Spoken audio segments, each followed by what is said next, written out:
Okay, did that work? Looks like we're back on Twitch. Are we live on YouTube? I think we're live on YouTube.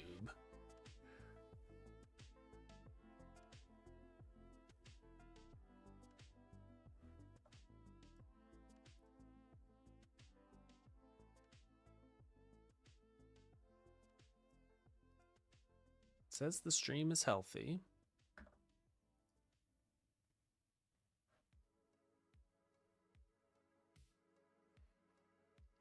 Boy, this streaming stuff is hard. So I'm trying to get it going on YouTube here.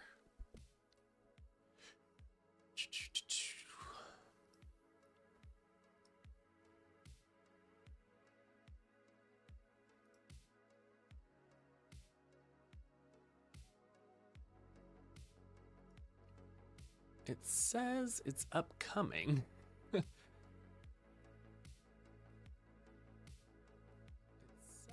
Oh. No, I'm live. Escaping the Underclass. Great. Oh. Hey. All right, there we go. No, I'm live. So now the next question is, can we get it going on Twitter as well? Let's see. Escaping the Underclass. Technology. I want to use the Google Mac Studio. Start immediately. Let's go. Am I now live? Boom. I'm live. It's working. Okay. Now we're going to try to go live on LinkedIn as well.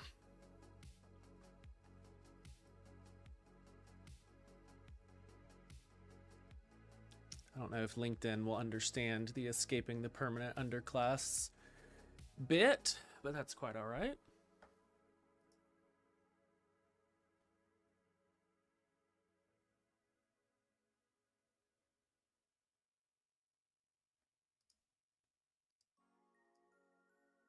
How's everybody doing today? Music's coming through okay.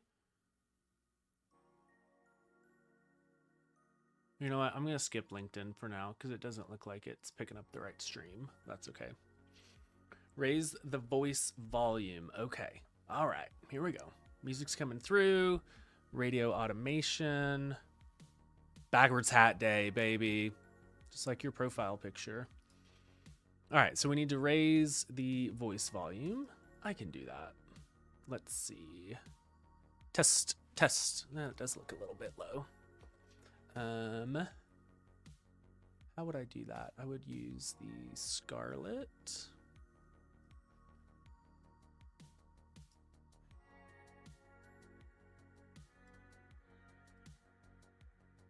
Test. Is that better? Hello. Is that better? Is that better? Testing. Okay. There it is. All right. There it is. That's what we like. Okay. Much better. Good. You know what? People are liking solo, man. People are liking it. Much better. Okay.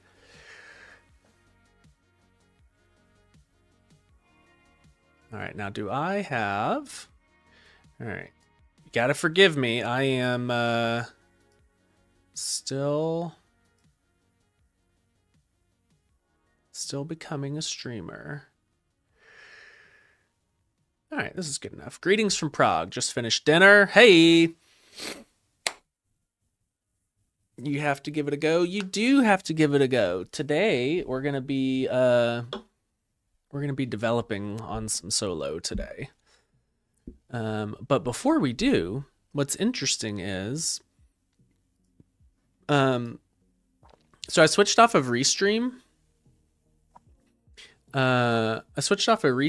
And right now I'm just running I'm running a multi-stream out of like an Nginx custom plugin. So I'm not using OBS's multi-stream so that I can re-encode each one individually. So I have a little app running that is receiving my stream, re-encoding it with FFmpeg, and then sending it out to all of the different platforms. So hopefully it works and it stays stable. All right, what we are going to do, this is solo, by the way. No teases of no teases of the work tree stuff today. But I gotta tell you, I am super pumped about it. Let's make sure everything is up to date. Cool. So I will tell you, let's see, debug, open. I will tell you a little bit about how the work trees are going to work. So one thing I've been thinking of is like, everybody uses work trees differently. I don't use them at all. Everybody uses them differently, and some people prefer work trees. Some people prefer discrete clones. Some people prefer copy on write clones. And I found out a way to do them all and to give you complete control and to open up basically anything you want to do beyond checkouts, beyond work trees, all of that. So it's gonna be good. I can show you a teaser of the Will King design. I have finally got it. By the time I was ready to merge it, main was like 650 commits ahead, and so I basically had to do it by hand. I had the clankers do it by hand. And so I've sent it, I got it all merged, got it all up to date with main, and sent it back over to Will for a final polish because it's missing some stuff. Yeah, I think the new, so what I'm really focused on is like building out the correct primitives. That's why I haven't built work trees yet, because it feels like I'd be imposing the way that I think work trees should work on people. And I don't have enough opinions on it. And so what I'm really focused on in all of Solo is building out the right building blocks so that people can do their workflows. Because if we know anything about people using AI, it's everybody's got their own workflow. And I want to enable that. Like, that's the goal. I want people to use their own workflows and not just have to do whatever I suggest, because if what I suggest isn't what they want, then they're going to go off and build their own app, and I don't want that. I want them to use my app. My wife has started packing me lunches, and she packs me these little oranges. A work tree setting toggle, sure. I love settings. Some people are like, oh, if your app has settings, you failed. No, settings are awesome. But even with a work tree setting toggle, like, how do I, like, somebody sent me their conductor.build setup or whatever. You guys know that I can juggle. Somebody sent me their conductor.build setup, and it was like super complicated, and I want to make sure that I give people the right primitives so they can do whatever they want. So even if I just had a work tree setting toggle, I don't feel like that would be good enough. All right, let's try this. All right, are you ready? Can you still see me? Barely. Let's try this instead. All right, here we go.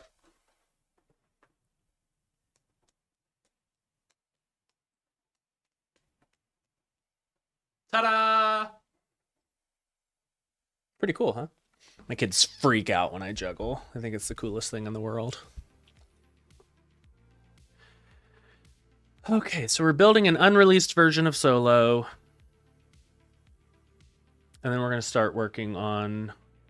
I think I have a clever way to do Kanbans. But what this stream is going to be is building building a full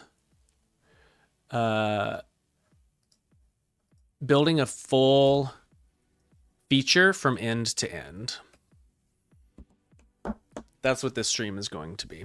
So we're going to go through the whole planning phase, using scratch pads, using to-dos, using agent orchestration, Kanban, like Trello. Man.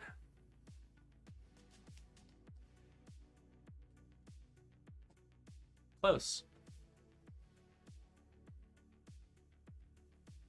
Oh, remember to like the stream on YouTube, everyone. That's right. Maybe I'll juggle again if we get enough likes. Remember to like the stream, my friends. Always worried that when I do this, there's going to be something embarrassing. The only embarrassing thing is that I use this utility blade to cut my clementines open, but that's more awesome than embarrassing. All right, come on, baby. I have spent a huge amount of time getting the performance of Solo when you have a bunch of processes that are all spamming output. Solo can fall over after like 48 hours, but I think I fixed it. Let's say users use cloud code, delegate agent, start a work tree. User uses Claude code and delegates to an agent. Yeah, if Claude wants to do its own work trees, that's great. I found that Codex will do work trees when it's like trying to do a gnarly merge or something, which is kind of awesome. I have no problems with that.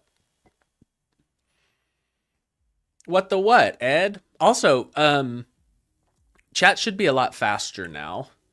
So somebody type in a random number and then I'll say it back whenever I see it, and then you tell me how long it took. So somebody type in a random number.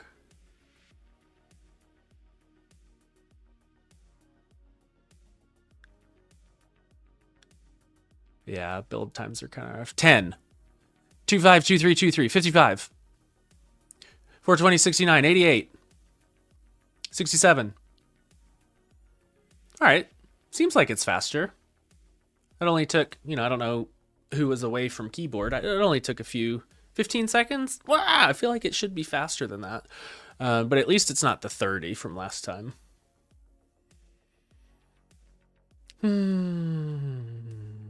That's not so bad. 15 seconds is doable. If not ideal, it is doable. Alrighty then. We are running inside of desktop 1. So I am going to start working inside of desktop 2. And we're going to do the whole deal. Okay, so we're on extra high. Can you make sure we're up to date with origin main? You tested models work better with some Solo specific Claude MD. I actually haven't added Solo specific instructions to any of my agents. And part of the reason is I want to make sure as I'm building this that I'm building the MCP in the way that the agents expect. So I don't really want to tell them what to do. And that's actually helped me a huge amount in terms of making the MCP better, because I'll watch the agent do something and I'm like, oh, you expected this to work and it didn't. Let me make that a reality. Using AI generating design. I think using AI to generate designs is great. I will stop short of saying you should do that for client work. I'm not a designer, and so I'm fine using AI to design stuff for me. But if I was a client, I don't know if I would be thrilled by that. I mean, if it's good, it's good. It doesn't matter. But like, for example, this was designed by a human being that I paid a lot of money. They're actually very good. It's Quick 14 Studio. So they're super good, but like I don't know if I didn't have time. I did do this part with AI. I did that with AI. I think that's cool. I like that. I didn't have time or I couldn't figure it out. Oh, it's really good. I love that. To get AI to do something good. Okay. Yep, we're up to date. Can you see the solo MCP?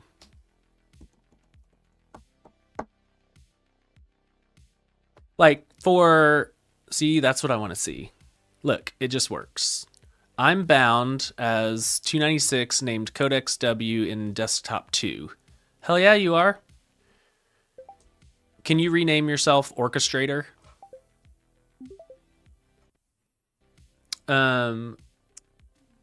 Like for the solo, like the app redesign, which is coming, I hired Will King to do it because he's just going to be better than AI. And in fact, he's way better than AI. Okay, so what we are doing is if we go to, let's go to, I want to-dos. So this is the to-dos pane right now.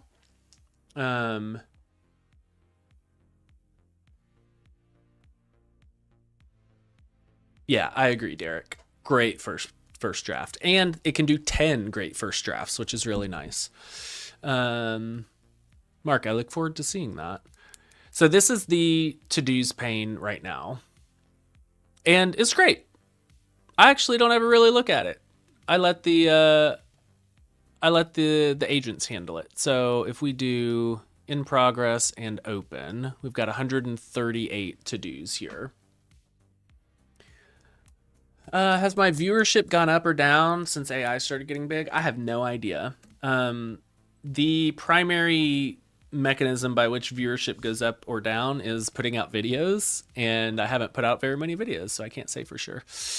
So some people have asked for a Kanban board. So they want to be able to drag, they want to be able to have different columns or different lanes like you would have on Trello. And I think we can layer that on top of the to-dos. That's my thought. And so I don't exactly know how we're going to do it. And that's why we're all here together. Okay. So I'm actually going to open a Claude to do this. Everybody wants work trees. I can't show you yet. One reason is it's not fully, I think it's fully scoped, but it's not, I haven't started like actually baking it. And so I don't want to get out over my skis a little bit. And the other is the competition in this space is red hot. And when Warp has got $75 million and is open source and Conductor's got $25 million, I kind of want to keep some things close to the chest. And then come out and absolutely crush them when I release it. All right, so we're going to do this. We're going to do Interview Me. This is a skill from faster.dev, very similar, I think, to Matt Pocock's Grill Me. I've never used his. All right, I want to add a Kanban view on top of to-dos. My thought is that, I don't want to pollute it. Let's not pollute it. Let's do a product interview. All right. I have a thought of how it will work technically, but I don't want it. I don't want to poison the well with my own thoughts. We're seeing the process. Toggle in the top right. I think that's probably a good idea. So I'll tell you my process as long as you don't tell Claude, or my thought on how to do this. My thought is that, so right now when you go to to-dos, so if we go back here to desktop to-dos, you see how this one says linked/tests? Linked checkout. Well, that's a little almost a spoiler there. Do you see linked/tests? What that does is that creates a folder. So linked, and then we've got, you know, tests. Where's tests? Tests is right there. So my thought is Kanban lanes could be driven off of tags that just have a Kanban prefix at the beginning. That way you still get your full to-dos, and then you can opt certain ones in to Kanban view. All right. So Claude Code is going to interview me. To-dos already have 4 statuses: tags, priorities, blockers, all scoped per project. Natural Kanban columns are right. I don't know what that means. All right. What's the primary problem? Spatial workflow. For sure. What defines columns? All right, well, we're getting right into it. I don't know if tag hierarchy is a common thing. I just kind of made it up. So I'm thinking Kanban / whatever ops a card / to do into Kanban view. Yeah, I made it up because I wanted tag nesting, but I didn't want it. One, I wanted the agents to be able to do it cleanly and simply. And 2, I didn't want to build a complicated UI around it. So I just put the / in and then had it parse it out and turn it into just that simple UI drop down. All right, what does dragging a card between columns do? Cards live in exactly one column. Yes, I think so. If a to-do has 2 Kanban tags, how should it appear? I think disallow. Yeah, disallow for sure. We can change that later, but for V1, disallow. Why not use the status? I will tell you, because I don't think everyone's going to be pleased with, you know, backlog in progress and completed. I think people are going to want like icebox and scoped and, you know, whatever. That's just my thought. Where does Kanban view live? Toggle on the to-do pane. Yes, for sure. For sure. Auto discovered. This is why, right here, to answer who said that. TD Weston. This is why, because the columns can then be auto-discovered. So the columns can be auto-discovered, and users can drag columns to reorder. Hell yeah, that's exactly what I want. So here to TD Western. I don't know if that's true, Peter. I don't know if that's true, but we could have an option for the Kanban to be based on statuses. Why aim to please everyone when you can please some and tell others why they're wrong? Yeah, I love telling people why they're wrong. You know, having never been wrong myself before, I love telling other people why they're wrong.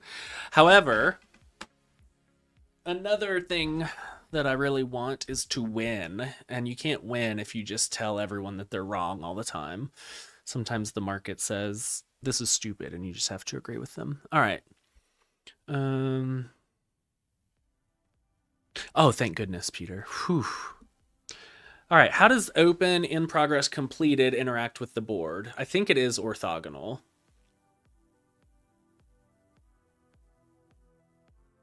I think it's orthogonal. Great word also. Okay, while this is cooking, can I get a quick read on how we like the music? I went with music today instead of no music. And I'm going with stream beats. So this is royalty-free, allowed, chill, no lyrics or anything. Are we digging? It's nice, I think.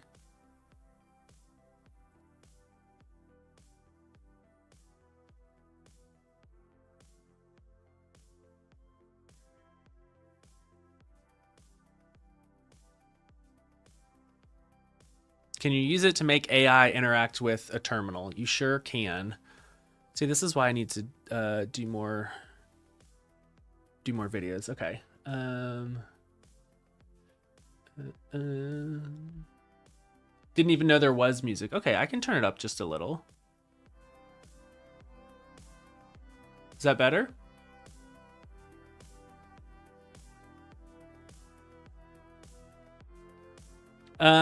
I used Junie a long time ago and it sucked. I am sure, you know, I saw that they just announced they're working on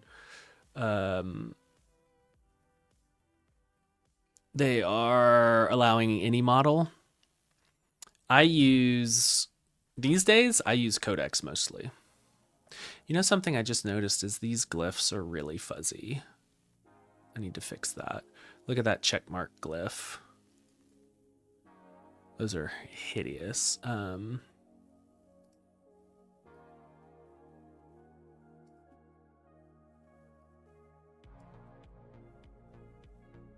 gonna have to dispatch somebody onto that.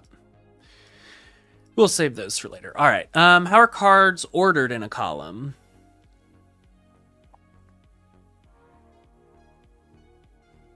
Manual drag for sure.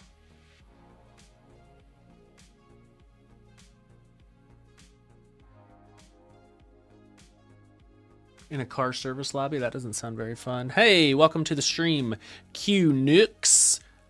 Make sure you like the stream, please, especially on YouTube. Do list views on block search apply to the board? Yes. Fully shared filter state. That's fine. All right. While this is cooking, let's open up desktop 3. We can just restart a Codex W. Ooh, I think this is on the wrong branch. Yeah, it is. Can you switch to main? How does a to-do get onto the board for the first time? That's a good question. Unbelievable. You guys gotta like the stream. Come on. Switch to main. Main is ahead of origin main. What's ahead? Escaping the underclass? That's what oh, no, we are building a Kanban board. There we go. Escaping the permanent underclass is a meme. Fix Claude MCP setup transport. Yeah, that's correct. I forgot to push that. Oops. That's fine. Push. All right, what is Claude asking?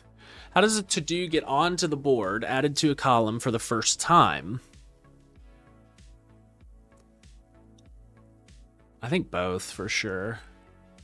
I mean, if you add a Kanban tag, you would expect it to show up. Title priority blockers, comment status.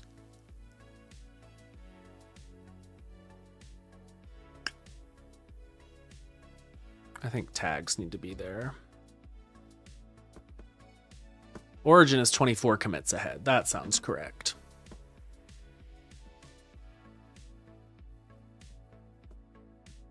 I turned up the music. Is it good now?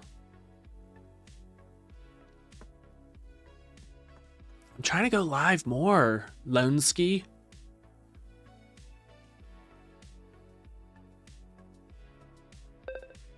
Oh, we love a notification. Look at that. Top right, notification.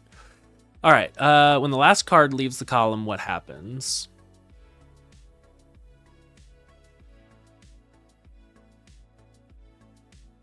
I think it stays.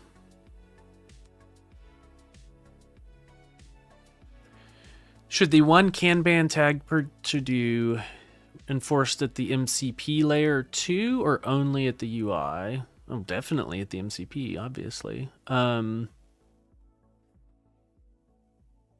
Even lower than the MCP.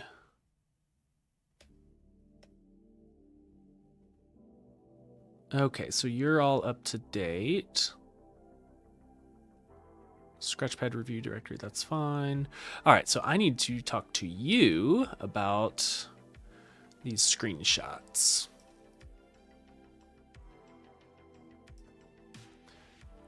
Look at that, multi-drag and drop.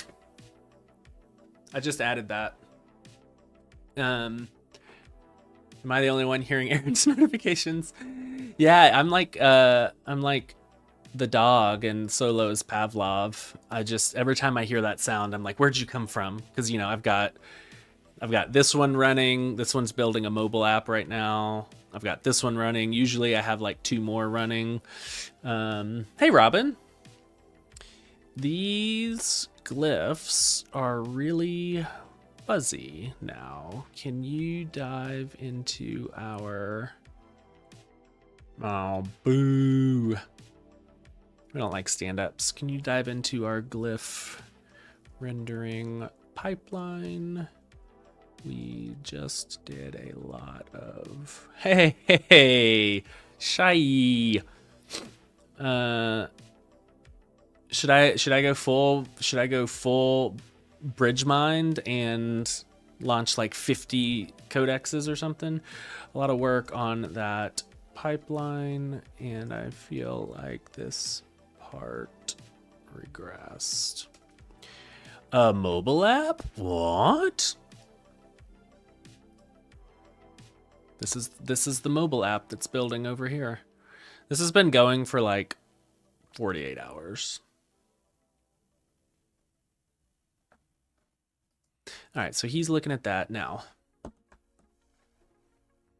Okay, so now I have a few options. So I have this product spec. I've got this product spec. I could tell Claude to write this to a scratch pad. I think what I'm going to do instead is just have Codex read it out and then ask me any clarifying questions. So the way I'm going to do that, right click, copy link, come over here. Can you read the product spec from there and then help me clarify it further? No mobile teaser. Can't do too many teasers. There's no visual yet. What I can say is that durable objects are gonna be the transport. I can say that. All right, so Codex has read that product report. I know, I'm never gonna escape the underclass running one agent at a time.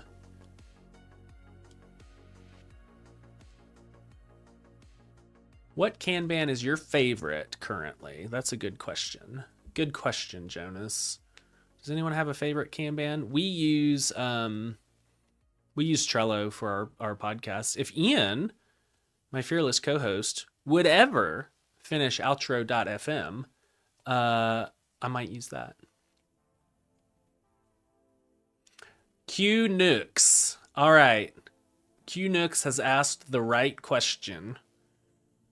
For all of you work tree lovers, read Q Nooks' question. He or they say, will you make an extension system for this? I'd love to be able to extend with features that might be personal for me. Interesting. What is that? What does that lead us to believe? You better believe it.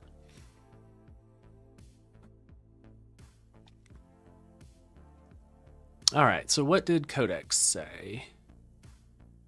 All right, so look, it read the spec from 2977. So it reached out over the MCP and read the output from this terminal. So now I'm just going to remove this agent. Yes, it's running. I don't care. All right.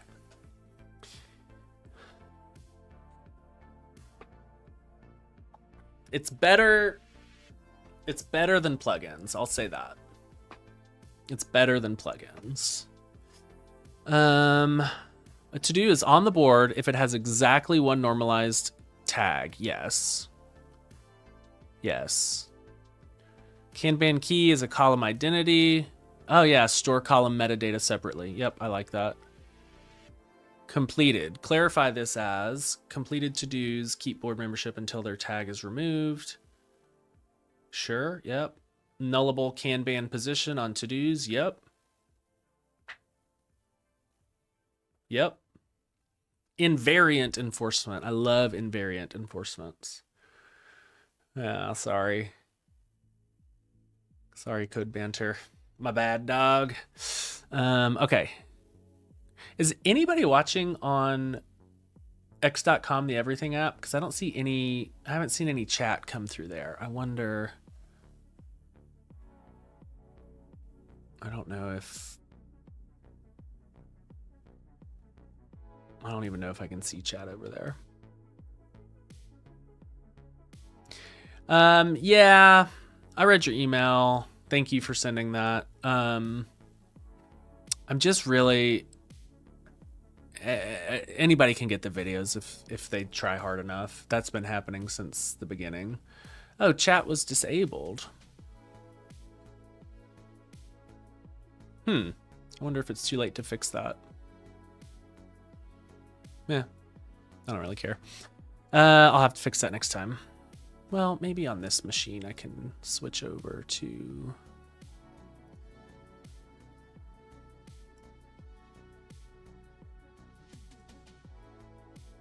I don't see content restrictions, geo restrictions, recommended encoder settings. Oh, shoot. I set it to verified accounts can chat. My bad. And I can't change it now. Oh, well.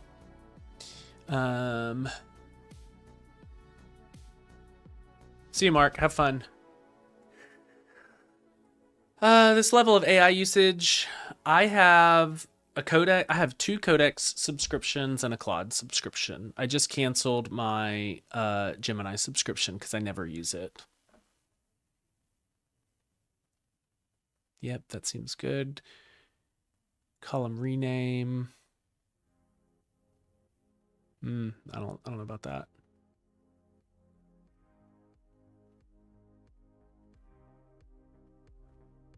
All right. Yep, that seems mostly right. Why don't you, one by one, ask me the clarifying questions that are still open before we move into speccing it out? That's Twitter for you. Fundamentally broken. All right, should the board use the same default? Should completed cards be hidden by default? Yes. Same defaults as the to-do board.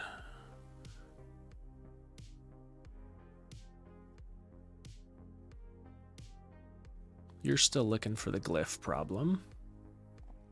When a user deletes a Kanban column that still has cards, what should happen?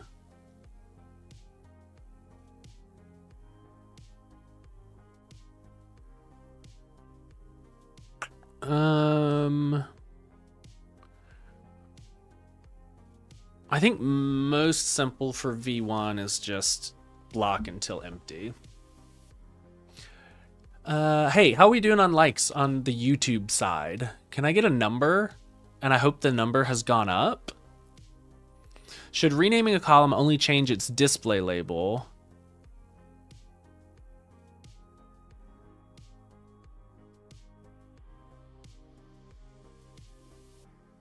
That's tough, because if you rename a column from like in progress to working, the label is, or the tag is still going to say in progress, which is super confusing.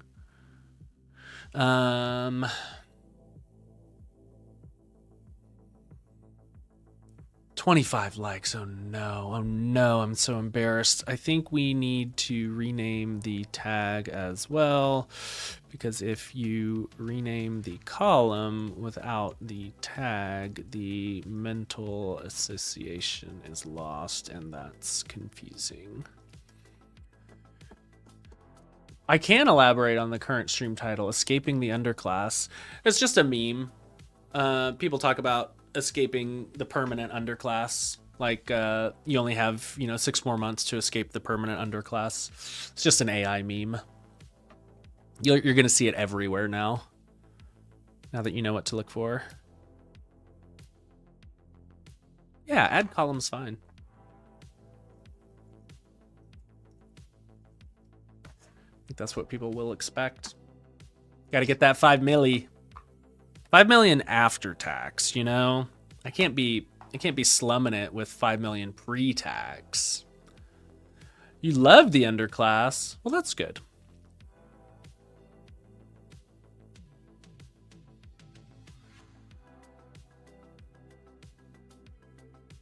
All right, next question. When a column is added, so you see what we're doing here?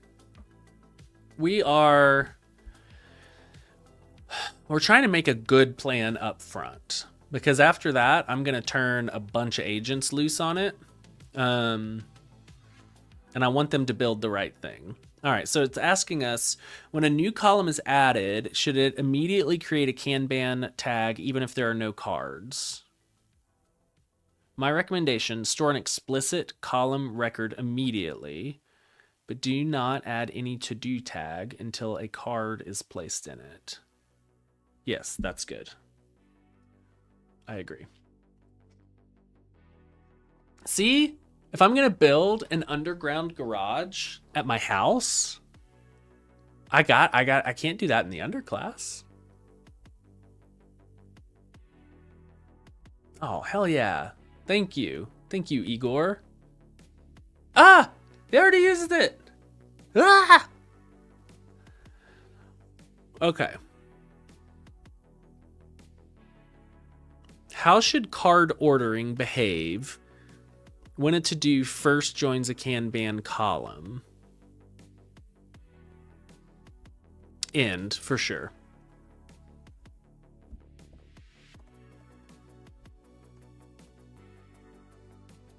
Curious who you plan on putting guardrails for the design. I don't understand the question, Derek. Okay, let's try that again. Curious how you plan on putting guardrails for the design once it's Will King-ified. You mean so that I don't mess it up later? Is that the question? Because that is a pretty fair question.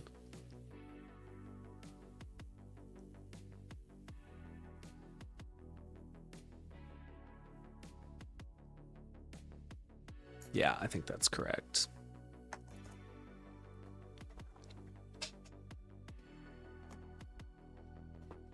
Next question. Should the board support multiple separate boards per project? Hell no. Exactly one. One board per project. We're not going crazy with it. Should to-do status ever change automatically from board actions? Not right now. Orthogonal for now. YouTube didn't notify you? Come on, man. Okay, Derek, back to your question. So I'm trying to do a lot of like React components. So like yesterday, as I was working, I had it go through and build out, React components for the new Will King labels, the new Will King buttons and inputs. He already did a lot of that. But I just made sure the rest of the app was properly React-ified. And so I'm hoping that that helps. I also have a few ESLint rules for making sure we don't hard code like color scheme tokens, font sizes, stuff like that. So a few guardrails to make sure that AI doesn't introduce random one-offs. And then beyond that, just hoping. I mean, looking at it a bunch. Yeah, the YouTube stream should be pumping out huge bit rates right now. So YouTube stream should be like 1440p at maybe 60 frames a second. Twitch and Twitter are going to be much lower. Make sure you like the stream on YouTube so that other people see it, please.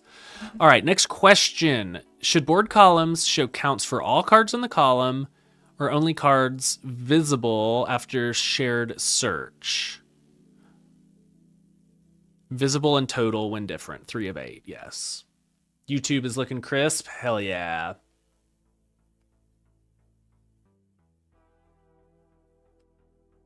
There is a plan for a CLI. There is. YouTube is looking crispy. Yes. So I have a plan. I have a plan for a unified CLI, MCP, HTTP surface, all using the same internal actions under the hood, but obviously with different ingress points. That way, eventually Solo can be all things to all people. That is the plan. Should drag and drop reorder include keyboard accessible alternatives? Oh man.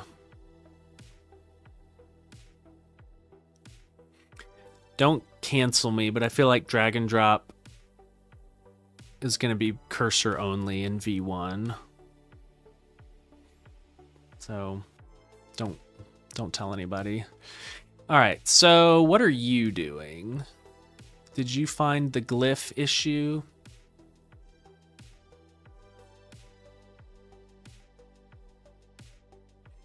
So I had an issue where a couple of glyphs were looking really fuzzy.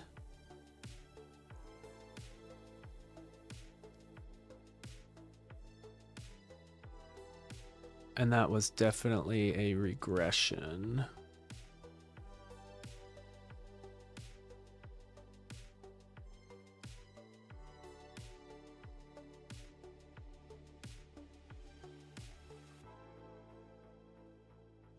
Your commands don't start just for one of my projects. Answer me this, Matt. Do your commands try to traverse upward out of the working directory of that project?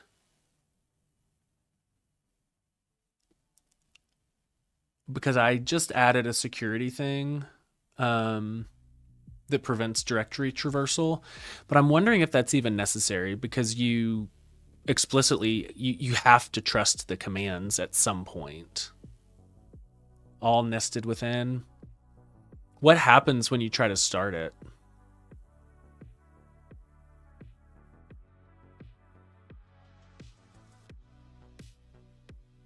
Okay, so they're going to move, they're moving the glyphs out of the WebGL atlas.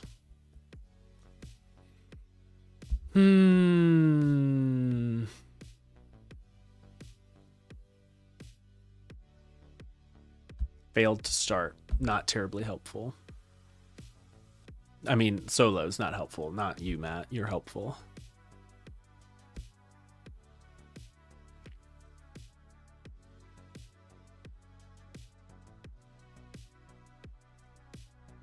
Okay, so it decided broad WebGL Atlas was not the right path. Boy, I'll tell you what, building a terminal, it's hard freaking work. Current font stack for custom terminals, just selected font monospace. That leaves some glyphs at the mercy of the browser fallback. Yep, I agree.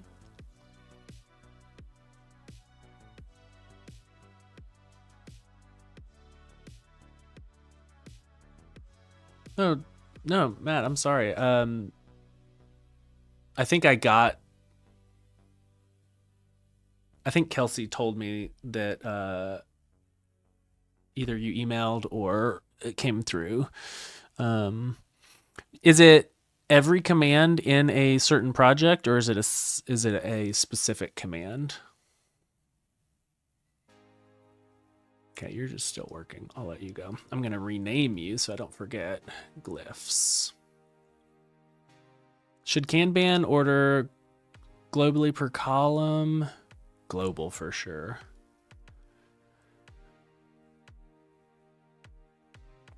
Hey, Mateus.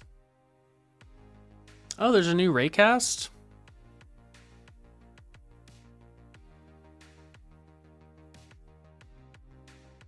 Should the board have uncategorized or not on board? No, not yet. No uncategorized.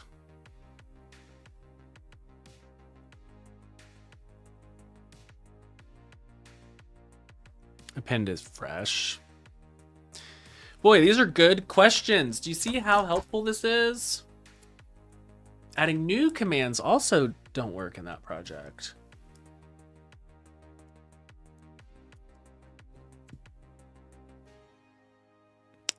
What could that possibly be? You may have said this already. Is it storing it in the solo YAML or in the database, like storing it locally? Should columns have a stable generated key?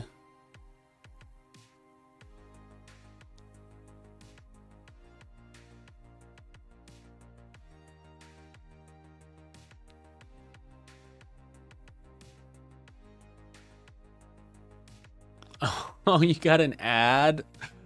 Sorry. Are the commands stored in a local solo.yaml or a shared solo.yaml or inside your local database? Like, is it stored in a file or in the solo application? Let's just derive the column name from a, what is that? Title case of the kebab cased tag. I should turn off stream ads. I probably make many tens of cents off of them, and they're super annoying. All right, solo YAML and the project root committed to version control.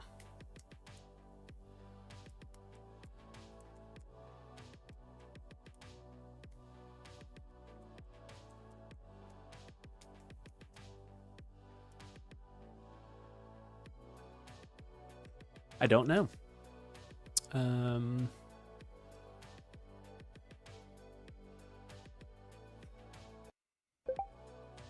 I have a user reporting that they are unable to start solo commands, nor are they able to add new solo commands. It just merely says failed to start.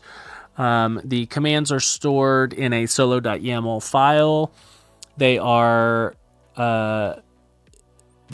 already trusted. Matt, confirm that's true. They're already trusted, committed to version control and everything, but solo just pops the toast that says failed to start. Can you trace that whole route and come up with some theories that we can investigate?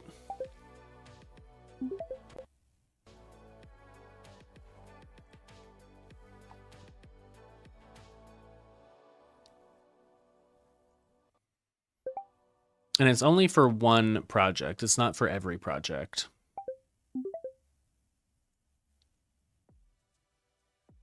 Hey, Typecraft. Hey, man. If you guys don't follow Typecraft on YouTube, you need to. Also, you're in the minority because he's got like 200,000 something subscribers over there. So everyone say hello to Typecraft. No separate display for V1. The column label is derived from the tag. Yes, I agree. Yes, I agree. We've got to keep it simple for V1. When users rename a column, should the input be the friendly name and we convert it? Yes. Users type the friendly name and we derive the kebab tag. Yes. Hello, Typecraft. Solo looks sick. Solo is sick, and it's getting better. It used to suck, and now it sucks a lot less.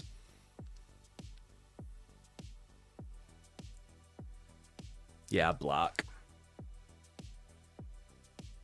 Block duplicates. All right, glyphs. What did you change? Bundled JetBrains Mono plus symbol fonts.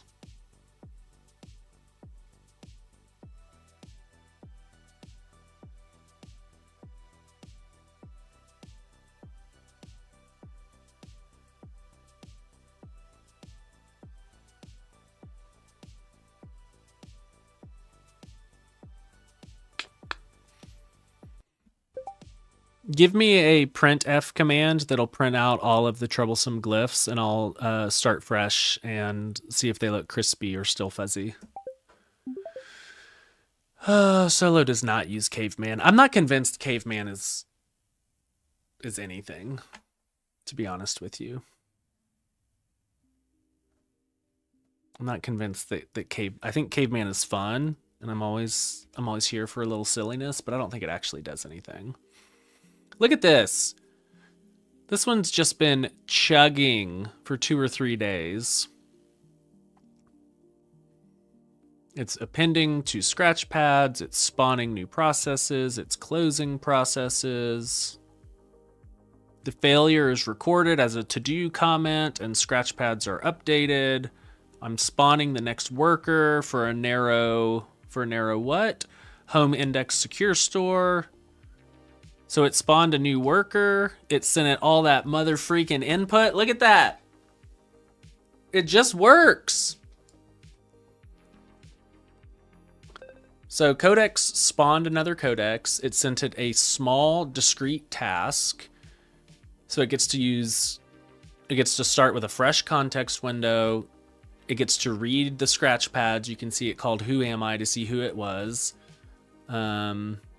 And now it gets to work on just this task. So freaking cool.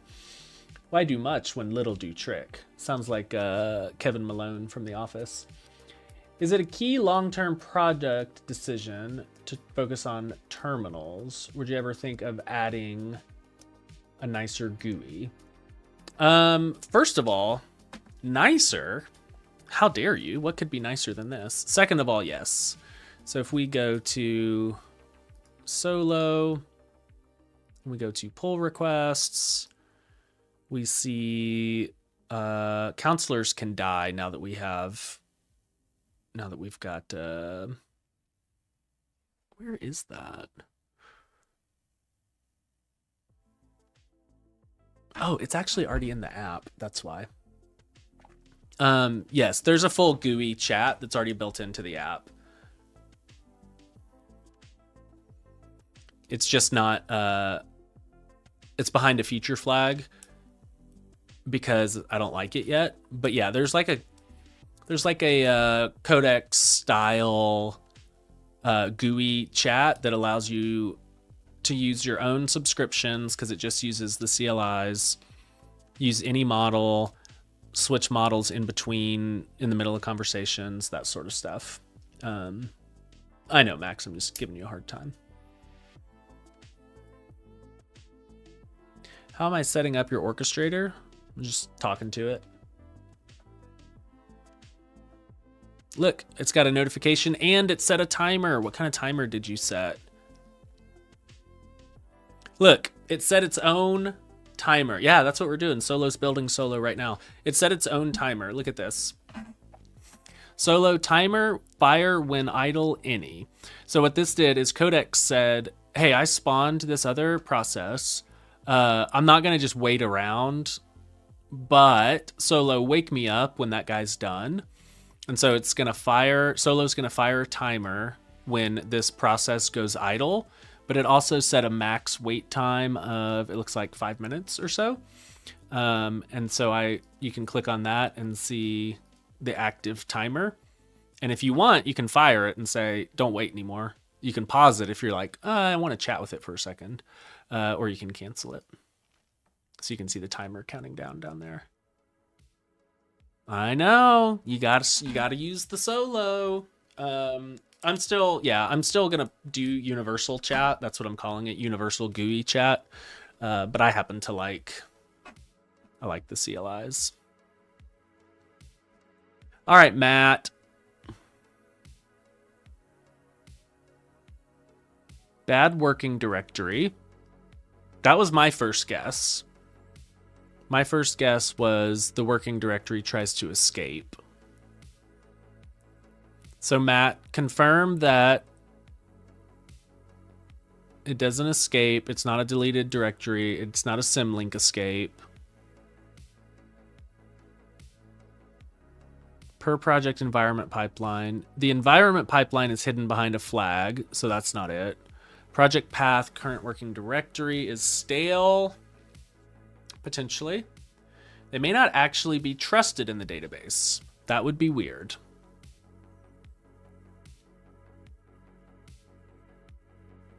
File name mismatch. Oh, it could be...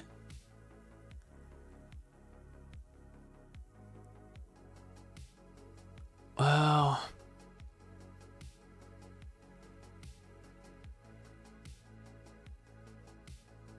I would check the working directory first.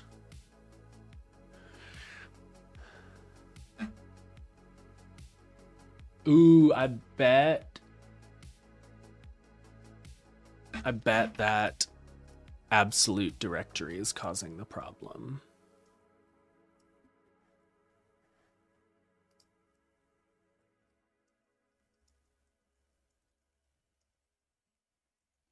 Okay, so this is, what is your name? Matt Kinnersley. We're going to rename this to Matt Kinnersley. Cool. Glyphs. All right, so for glyphs, I need to launch a new solo fresh. All right, so that's going to come up. Matt Kinnersley.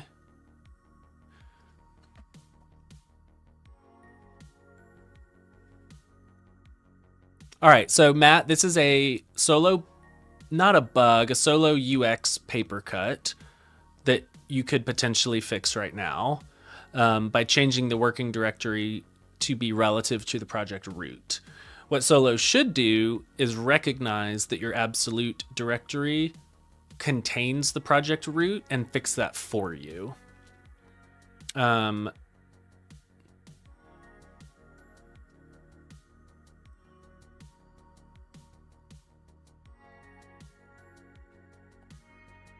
Yeah, I just don't think Caveman is that good. All right, next question. We haven't even started building yet, but that's okay. This is the important part, IMO. Should adding a new to-do from a column create it directly in that column?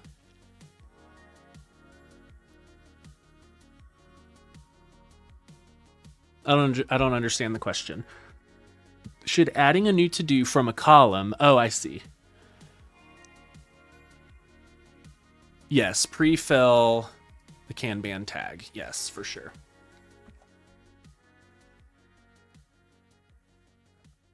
Next question. When a to-do is moved to another project, that's interesting. What should happen to its Kanban tag and board position? I think the Kanban tag should remain. Yeah. Keep the Kanban tag. That would be surprising to lose it. Okay, Matt. I'm glad it works. I'm sorry, and I will fix it. But I'm glad we got to the bottom of it. Okay, that fixed it for Matt. Let's add a failing test right now to prove that that doesn't work. And then I want to add. Well, let's see. Let's add a red test, but then I want to drive it green by allowing the working directory to be absolute. Oh, what am I trying to say? If the project directory is, in this example, Vestia, and the working directory is an absolute reference that includes the project directory, that should be allowed. It's not trying to traverse up. It's not trying to escape the directory. It's just that he's got the full working directory there, which lines up with the project directory. It's just the full directory. Say that back to me to make sure that makes sense.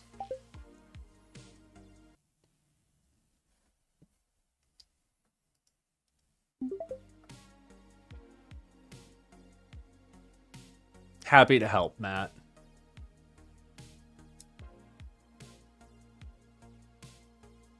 I have not done a grill me or in my case, an interview me and given up.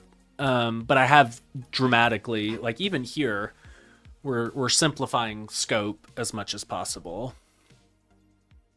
Should column order be initialized from current tags alphabetically? Sure, that's fine. Alphabetical initial order, because you can just move them. I'm not using Super Whisper. I'm using Monologue.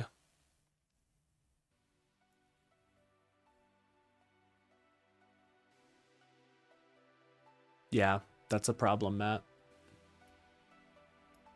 Good, thank you. Will fix. All right, here comes desktop 3 fresh. We're going to test the glyphs over there. Should board view preference be remembered per project? Oh. Let's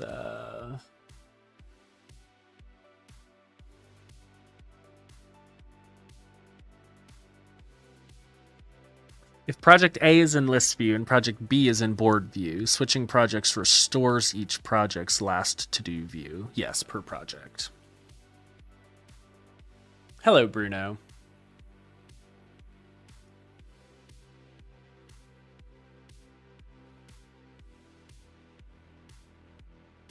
Okay, so that's rebuilding. Oh, I said say it back to me and it said it back and then just got to work, huh?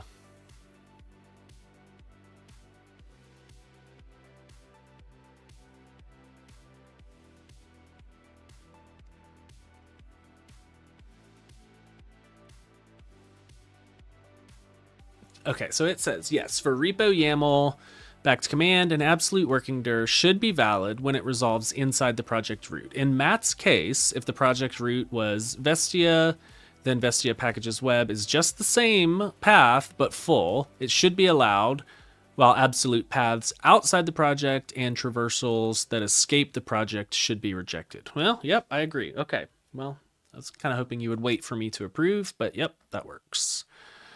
Okie doke. All right, so let's test these glyphs.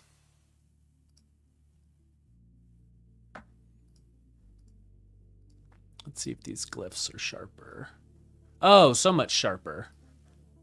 No fuzz to be found.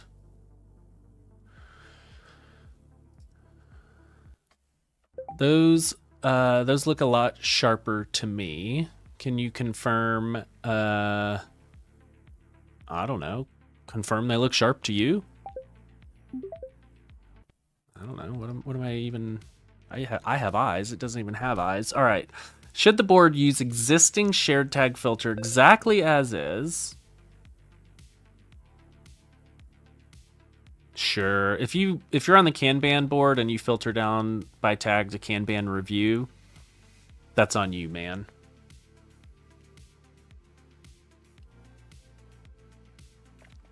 All right, let's see. I find myself having it take a first pass V1 with a few core questions, realize what I need versus 100 interview. Yeah, same. I've read that some people are getting like 200 or 300 questions on Matt Pocock's Grill Me, and that just seems like a lot to me. Do I use beads? I don't. Beads, I used it early on, but it just kept getting sloppier and sloppier. And it invades every part of your operating system, which I don't like. How do you develop solo when using solo? That's a great question. So the first thing I do is in Ghosty, I build a debug version that is not hot reloaded. So I go to, in this case, desktop 1. So I have 4 different checkouts of it.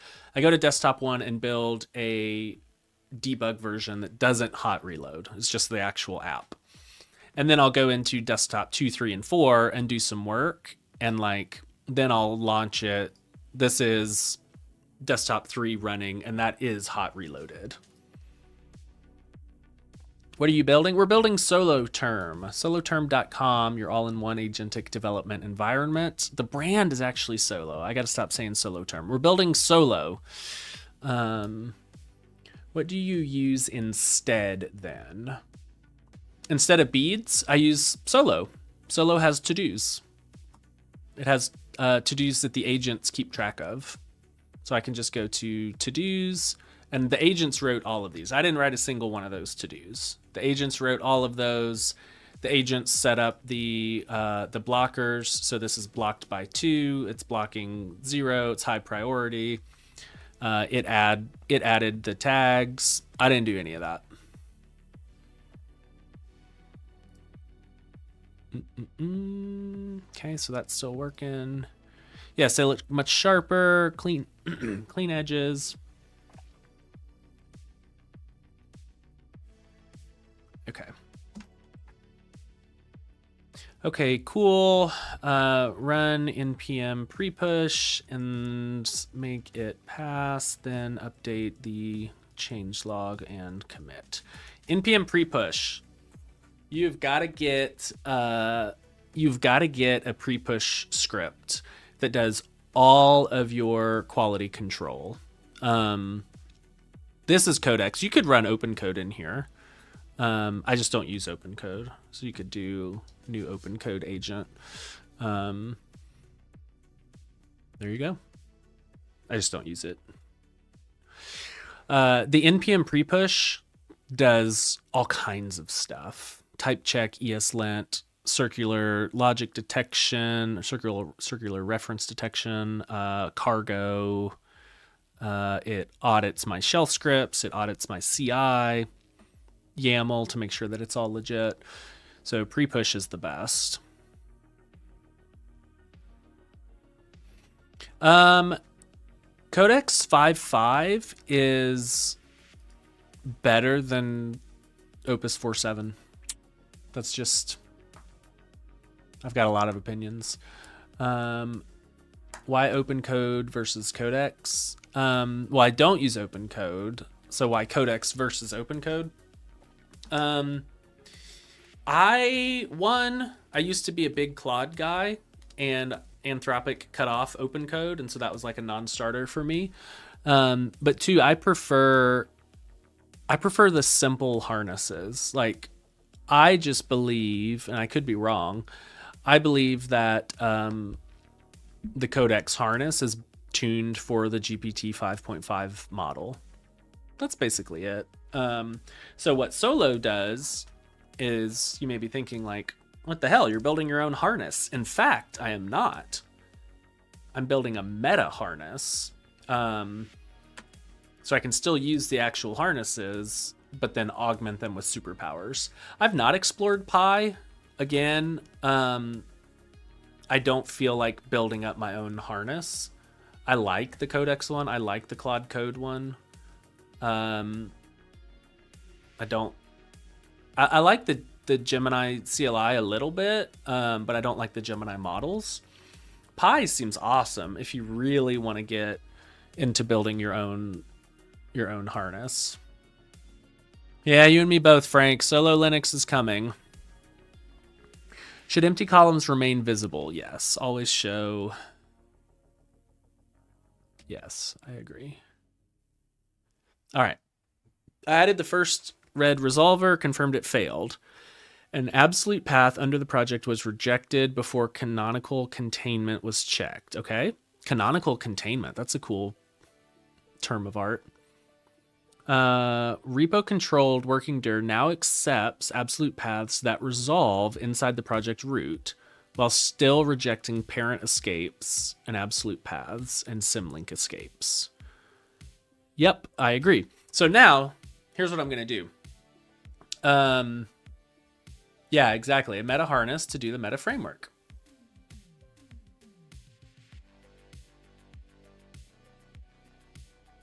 Fedora 44 with KDE. Brother, I don't even know what you're talking about. Okay, so here's what I'm going to do now. This feels security adjacent to me because I really don't want to have directory traversals. And even though Codex claims those tests still pass, what I'm going to do is say, okay, that's great. Can you spin up an AMP agent using the Solo MCP and have it review this particular slice of work, especially around the directory escaping and directory traversal. Okay. AMP, in my opinion, I'm just going to issue a blanket in my opinion. Everything I ever say, well, that's not true. Some things are facts. Most of what I say is an opinion. There it goes. It's spawning. Yeah, I don't know why you need to look at a network volume amp, but that's okay. Look, it spawned an agent, amp working dir, spawn process. Here's all the information it got, and it's about to feed it right there. I think amp is the best in terms of like traversing the code base. Look, Codex sent that to it. How cool is that? How freaking cool is that? I think AMP is the best in terms of like exploring the code base, figuring out. They have a tool called the Oracle, and it does this like deep and broad search over your code base. But they also have a tool called the Librarian, which is incredibly helpful for finding open source implementations. I am noticing that AMP is not showing as working right here. Do you see that? It's showing as idle, which is wrong. And I just recently changed the idle detection for AMP, and it appears to be very wrong. So I need to fix that. Why not use hooks to programmatically block directory escaping and traversal? Because this is not within the agent's purview. So like solo starting a process has nothing to do with an agent. So that is the rest, like that's the rest side of my application starting a project or starting a command. And so it has nothing to do with agents. So hooks wouldn't work there. Is it libghosty? No, it's hand rolled by me. It's all custom. Column reorder and card reorder update the updated timestamp.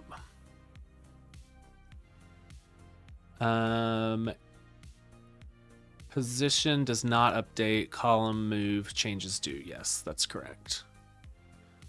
Welcome back, Mark. Okay. Okay, you can push. Also, in this project, I'm pretty loosey-goosey about letting the agents push because I have a release workflow. So like if it pushes to main like it just did, nothing's going to happen except CI will run, which is good. But to release, I have to take manual action. Cool. Glyphs fixed. Oh, okay, so AMP is not correctly. Let's investigate that.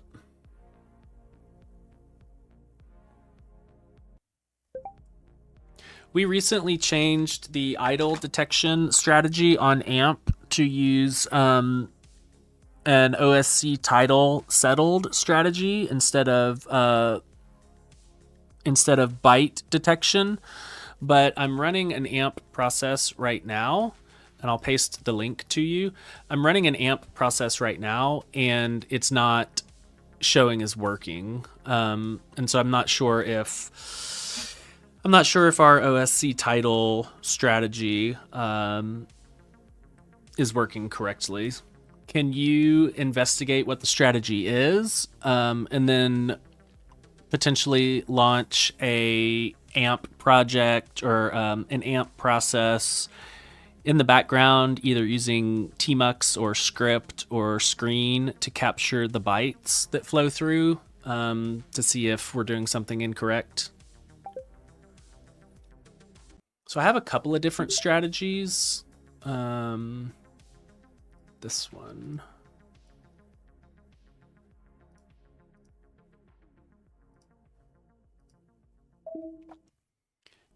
The first amp is done. The amp idle status in solo is incorrect, which I'm working on, but you can harvest the findings from the first amp that you launched.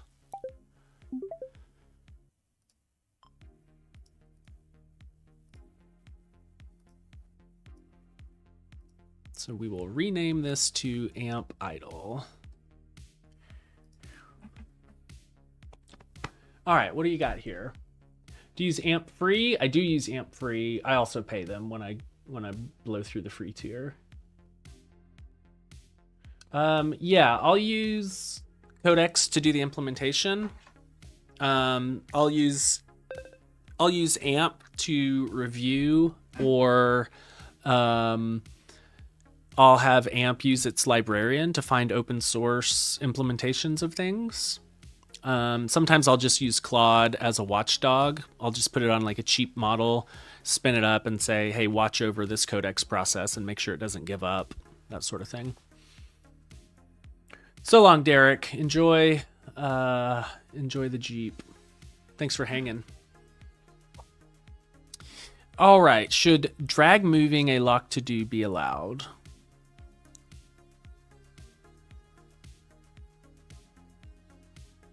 I think we can move. Yeah, if it's locked, that just means somebody has claimed it, usually an agent, but you can still move it. I'm fine with that. Harvested the first amp and closed the agent.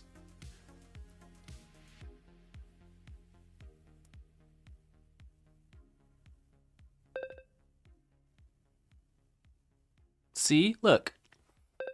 Ancestor symlinks are not resolved, so the path can pass containment despite the symlink escapes are rejected.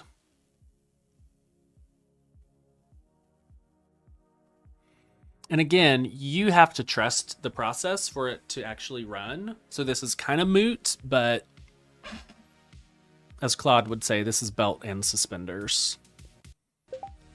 Yeah, why don't you go ahead and write red tests for all the things that AMP identified, specifically the symlink escape path, and then also the Windows stuff as well. Just write as many red tests as possible.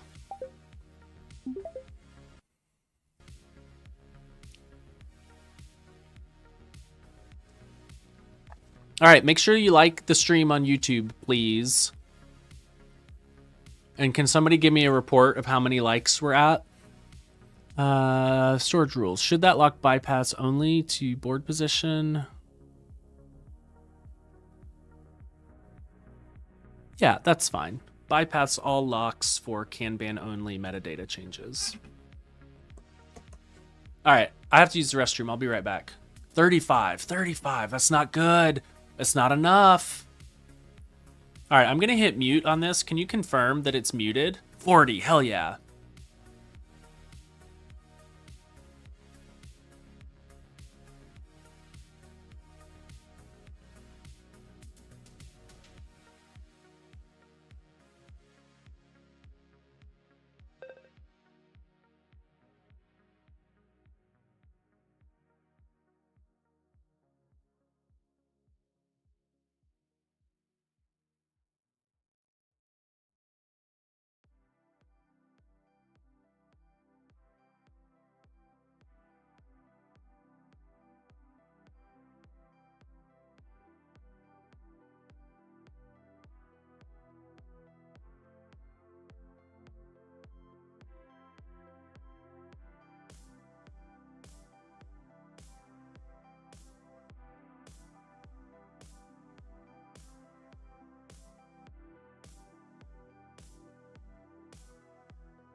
You guys want to see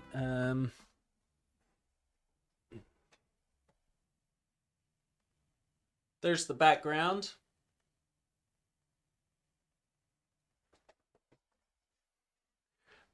Oh, it looks like that kills the music when I switch to that one. Oh, that's interesting. I'm gonna fix that. Oh, I know why. OBS, always something to do, man. All right, we're getting close. Oh, you just got to work. Aha, there you go. We strip. So AMP, when you launch AMP, I'll just show you. So when you launch AMP and it's not working, look at this title in the top right, it stays stable. This is why we can't use visible bytes for AMP, by the way, because it constantly redraws. But when you, you know, can you tell me about this repo? Watch the title. Look, you see how it has that glyph that dances up there? That's what I'm using for idle detection now because it's more stable. But we strip that. We strip that for display. So the title always looks stable. So that's a regression. Yeah. That should fix it. Cool, you're still doing red tests. Goodness, you're still asking me questions. All right. Let's see. What are you all working on? While we're answering these questions, what are you guys doing? Should MCP get dedicated Kanban tools? Oh yeah, sure. That's a good idea. Dedicated Kanban tools. That's a good idea. Let's see what's going on x.com, the Everything app.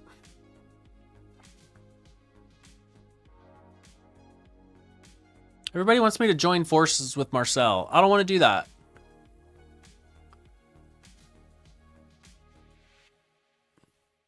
About to buy a license for solo. That's a good thing to be working on. What is insane? I like this guy. All right. Someone name dropped it on stage. What? That's awesome. Hell yeah.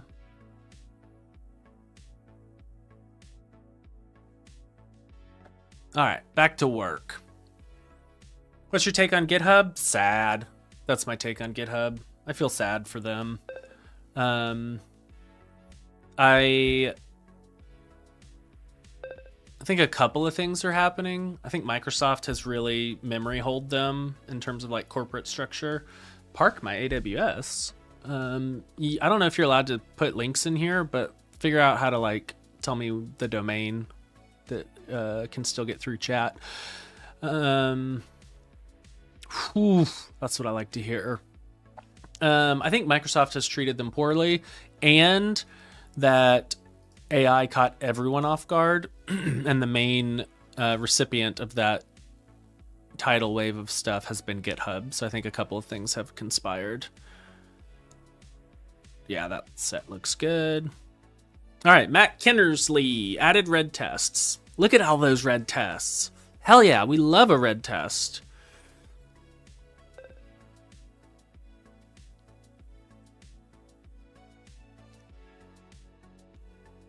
Yep, good. Drive them green. AMP was emitting OSC titles like Escape 0, Spinner, AMP, dash review. Our parser sanitizes titles for display. We sure do. So every spinner frame collapsed into the same title string. Oh, man. I changed the strategy. So we have OSC title stability. Any OSC title observation in the current batch is active. Visible. Added a regression test. All right, we're going to have to launch to test that one. So let's do Tari Fresh. We're going to start that and wait for that to come up. All right, you're driving those green. Okay, I migrated all of my repos to self-hosted GitLab. Ugh, pain. Wrote a server agent and Go to remotely manage the server. Schedule maintenance from Filament. That's cool. I hope that Microsoft lets a developer own GitHub.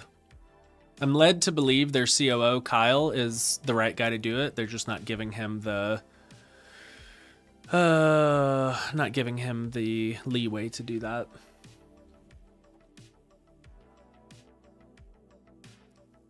Have my agent create a quick markdown gist. Sure, that's fine.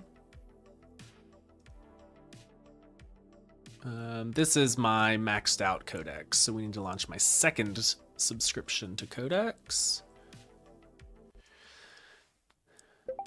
Can you look at the solo MCP? And what I want you to do is I want you to investigate the available tools that are available to you. And then I want you to write a scratch pad where the content is how to use Solo and the MCP tools as a multi-agent orchestrator. So include things like spawning, timers, scratch pads, to-dos, reading and writing output, all of that.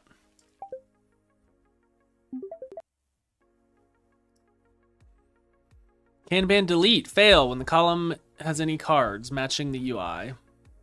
Yeah, fail if not empty.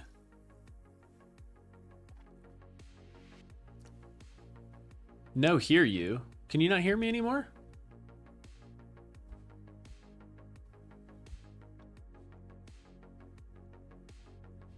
Oh, you were super behind. Yeah. Yeah, I heard Kyle's great. This is, what's his name? Kyle Daigle, I think, COO of GitHub. Okay, good. Glad you can hear. All right, so this is supposed to, so now if we open AMP, we should see a burst of activity, but it should go idle. So that spinner should go idle. Okay, so the spinner is idle. That is correct. Even though there are visible bytes being painted on the screen, that is correct. Now if I type hey and hit enter, there we go. That's what we want. So it should stay working. And now after 5 seconds, it should go idle. Perfect. That's what we want. Okay. Okay, perfect. That worked. Who else is using the OSC title stability strategy? What other agents? Because I want to confirm that those agents are working correctly as well. Oh no, I lost my paste. Yeah, shoot. What's that called? Monologue? Where? Perfect. Copy.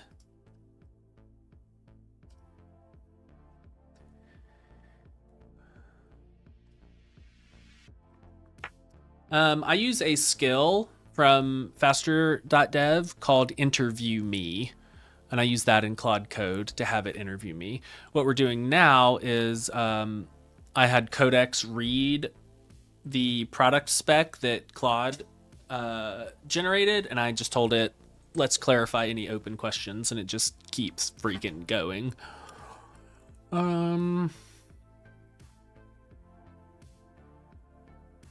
Yeah. I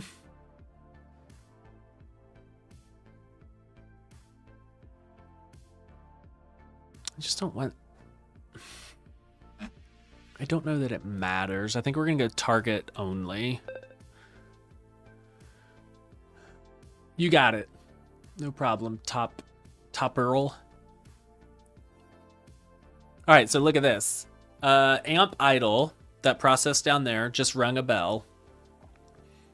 Maybe I'm not paying attention. I don't know who rung a bell. Command-Shift-E, boom. Those are all my unread processes. Jump to AMP idle. Done. Okay.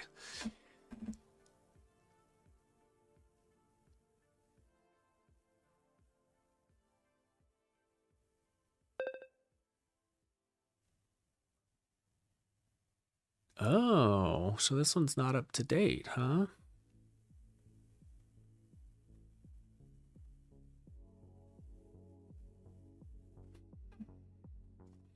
Are we not up to date with Origin?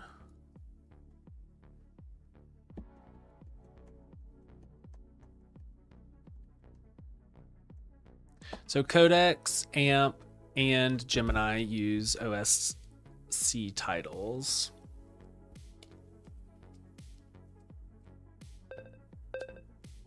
Look at all those bells. Look at all those bells getting rung.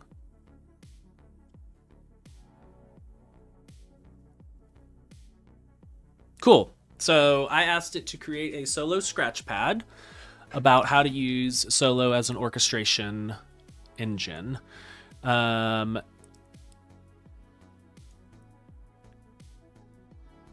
Yep, KV tools are turned off here. So now it wrote this scratch pad, which I can just click on. There we go.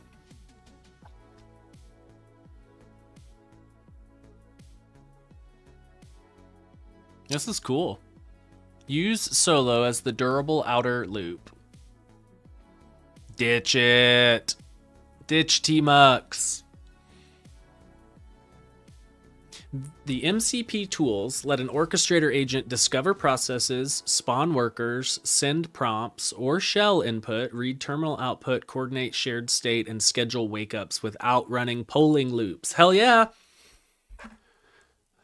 Cool. Scratch pads are shared long-term memory. To-dos are the execution queue. Absolutely. Ownership blockers and comments. Timers wake the orchestrator. Yep. Locks protect shared files or logical resources from concurrent edit. Readiness tools discover and wait for local services without scraping logs.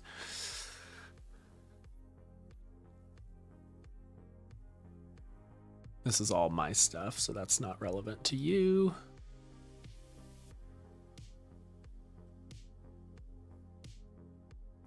It's a good markdown editor.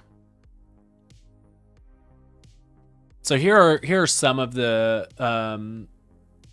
not token down. Blame Ian this week.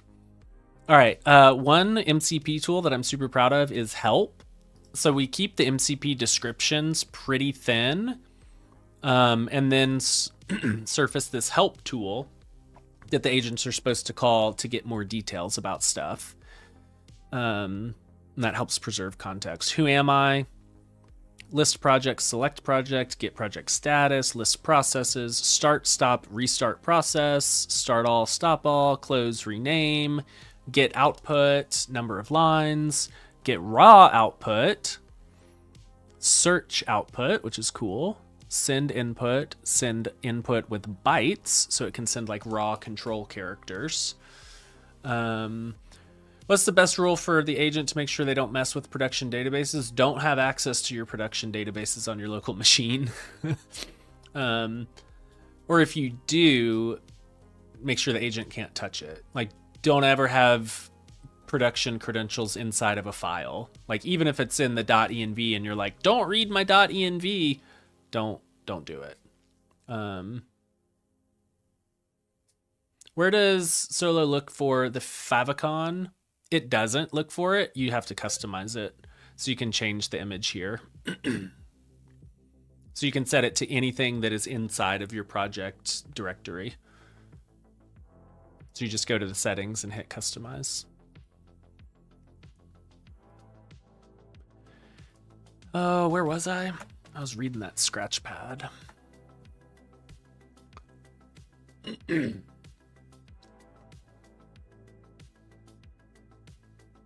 Man, this is cool.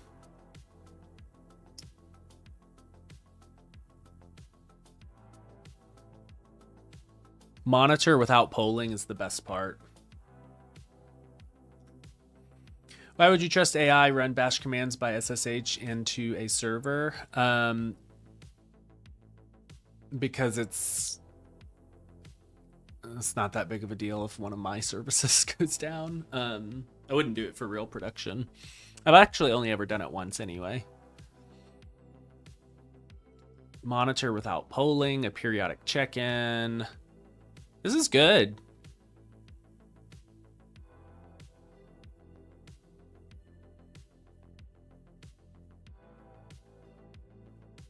Look, it even gave us a template. All right, cool. Boom, look at this. Copy is marked down. Done.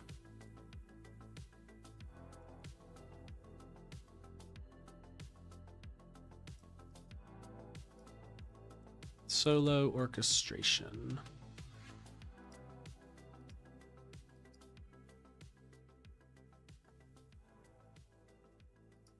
So is that actually public?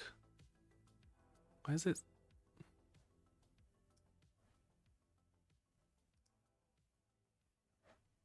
Yeah, sure. All right, now how do I get this to you all? I had a designer do the website. Varlock is cool. I have my SSH auth via 1Password. Yep.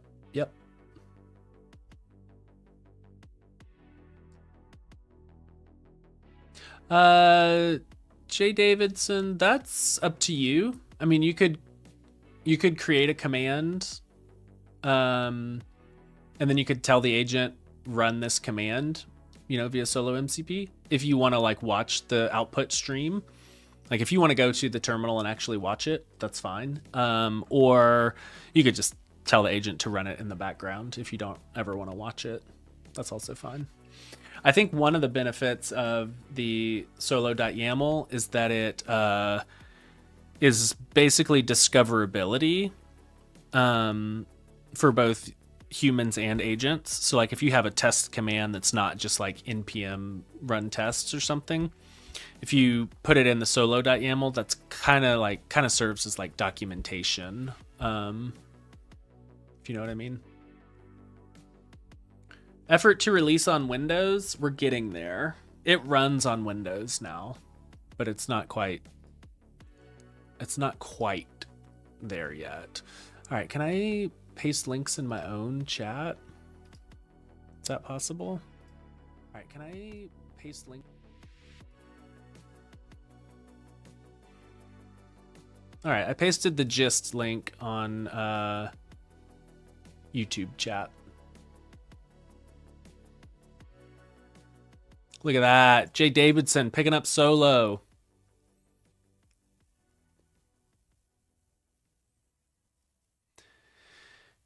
Herkadirk. So we're done with you. Are you still asking me questions? I just want to get to work here. Goodness gracious.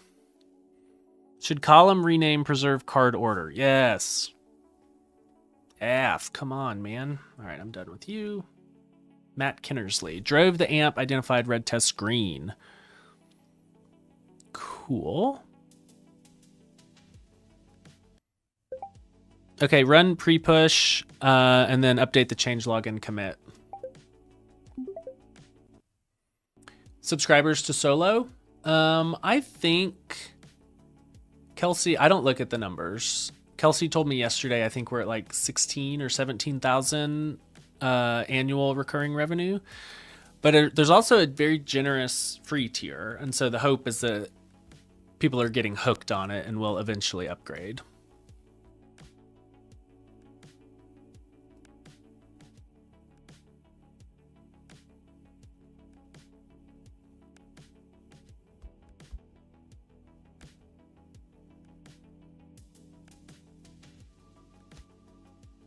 Why a team should use solo?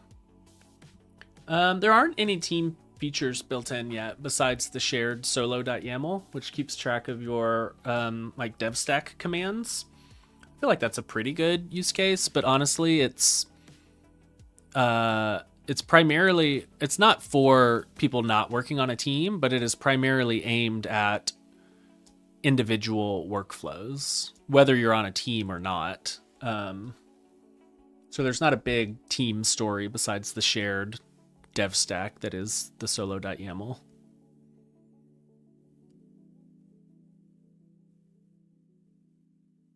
Oh, the running app is not up to date.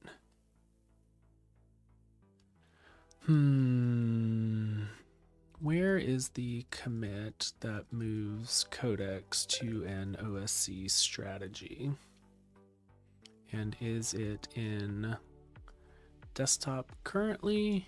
And is it in desktop 3 currently?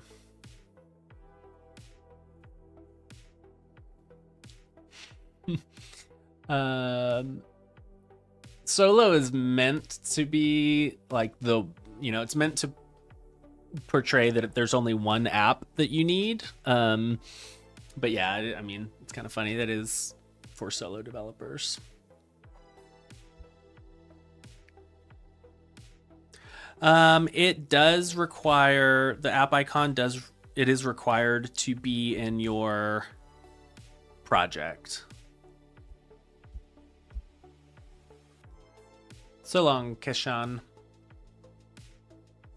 Solo workflows. Peter, you might be onto something.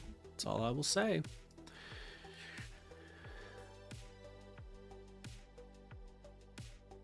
Unit only for drag and drop.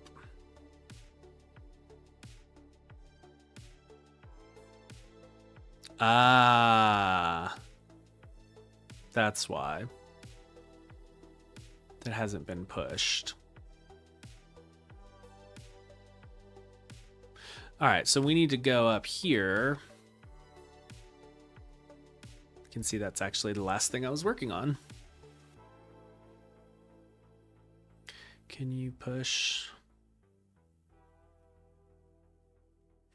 Yeah, the reason the icon is required to be in your project is because I'm scared and I don't want any directory traversal to happen at all.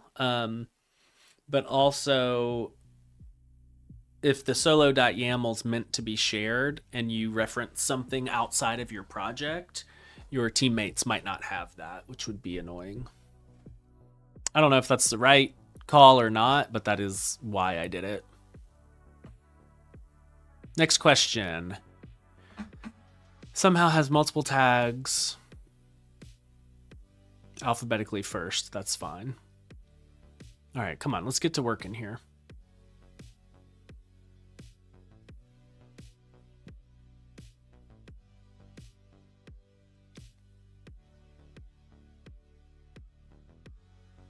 Okay, so now, all right, so I need to let you finish. And then we can pull down those changes. Good Lord, how close are we to done here? Should we create a formal Scratchpad spec in solo after these decisions? Oh, good, look, we're getting close to wrapping up. And Codex is asking what to do next, and it's basically suggesting what I was going to tell it. Should we create a formal Scratchpad spec in solo after these decisions? Yes, we absolutely should. So we're going to create a Scratchpad. So this is how I develop features in solo, for solo, using solo.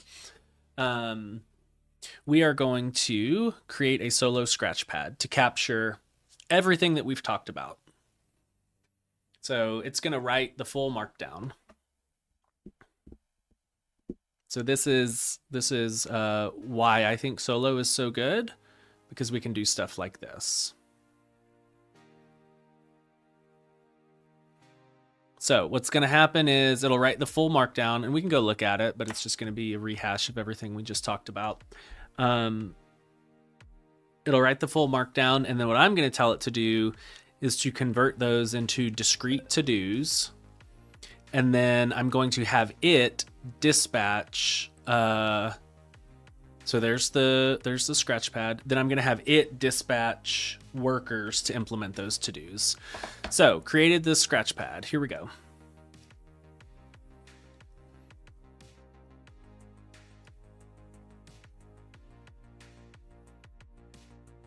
So it just captured everything that we talked about.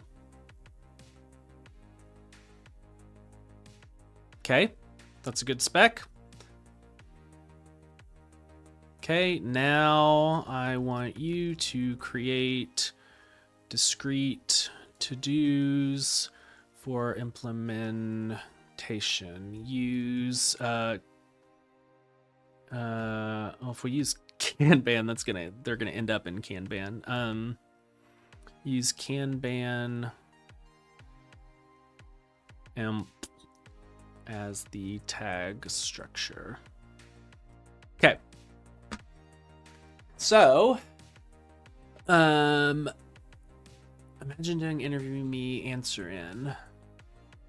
I don't know what that means. So now it's going to create to-dos with blockers and links. There we go. Look at that. Into implementation size to-dos, I'll use Kanban imp /area, so they're easy to filter without colliding with the future Kanban product tags. Correct. They're stored in the SQLite database.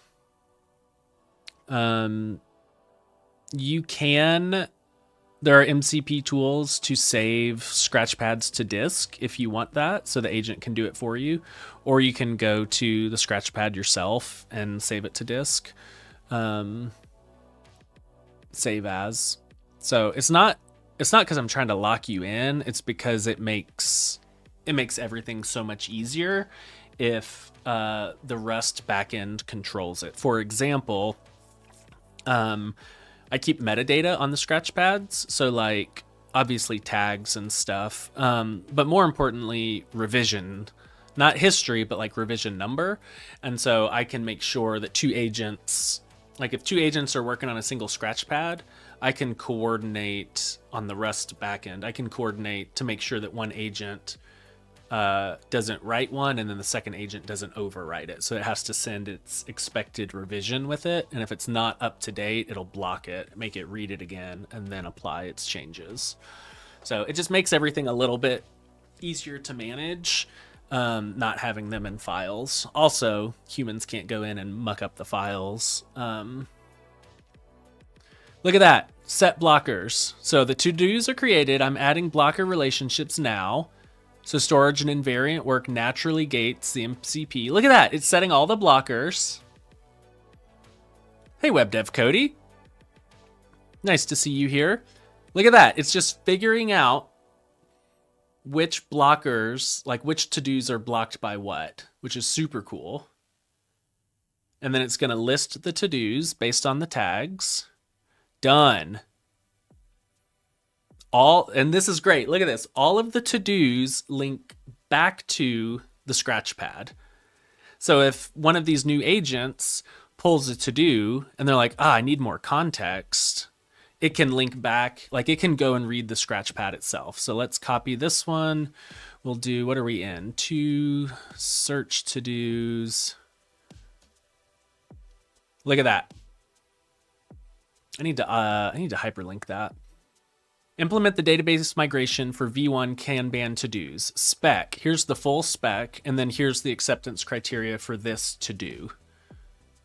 So you see what I'm talking about? I keep talking about like scratch pads and to-dos allow coordination. Yes, but more importantly, it allows token efficiency. So context can stay super small.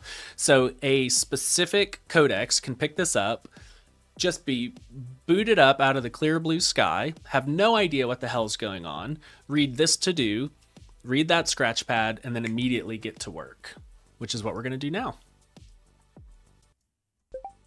Okay, you are now going to transition into orchestration mode. And what I mean by that is you're going to pick to-dos, and I need you to pick ones that can be implemented in parallel where possible, so we can go as fast as possible. And you're going to spawn codex agents via the solo MCP. Your job is only to dispatch work and then wait for them to finish the work. And then you can, after they're finished, you can close them and dispatch more codexes until all of the to-dos for the Kanban implementation, until all of those to-dos are done. Use the solo MCP timers so that you don't have to busy loop while you're waiting. And if they have any permissions requests, I authorize you to approve them all. So make sure that nobody gets stuck on permissions prompts. All right, let's see if it works. We are building a Kanban board. So we have a to-dos board already, and we're building a Kanban like view on top of that because some people have asked for it. And so what we've done so far is, here we go. It's about to start. What we've done so far is we did a big round of interviews. We had Claude do a first interview and then Codex do a follow-up interview. We wrote the full product spec to a scratch pad, and then we had Codex create discrete to-dos out of that. And now we're going to see if Codex will spawn implementation agents. Boom, there we go. Storage migration, tag helpers, filter extraction. Hell yeah. So now, because we've captured everything we want in the product, look, that OSC title strategy is failing for Codex as well. That's what we just fixed in desktop 3.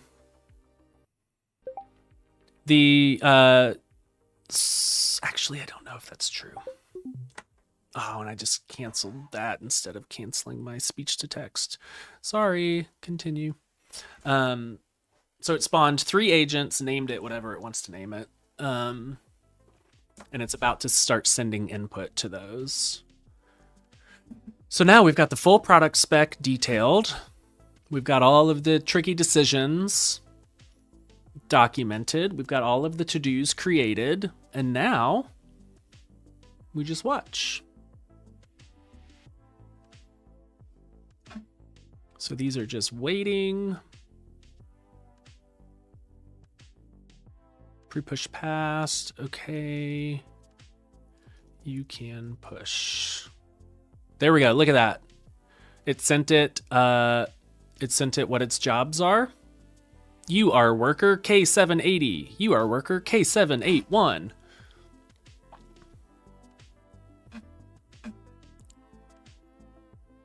This is my favorite thing to watch. Your assigned to do is that to do.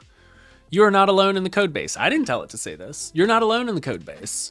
Other workers may edit, do not revert changes you did not make, adapt to them. Read agents, then the product spec. The product spec and the to-do. Implement only the storage migration slice.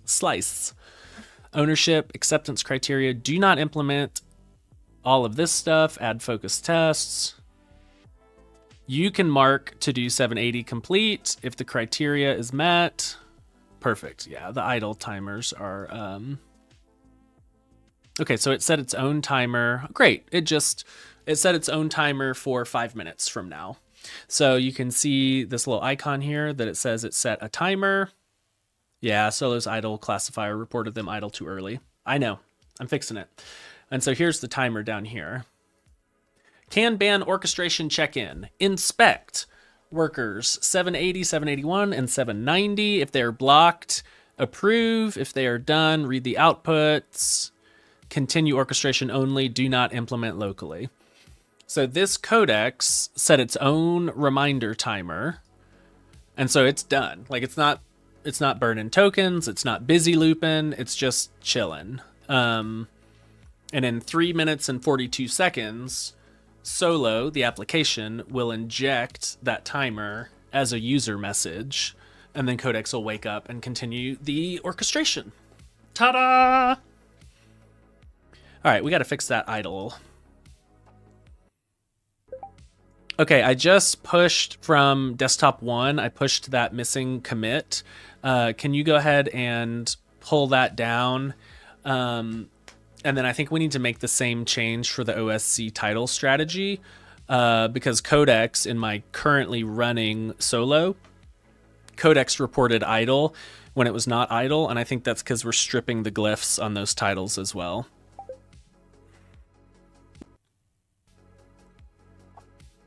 So I tried to be too clever.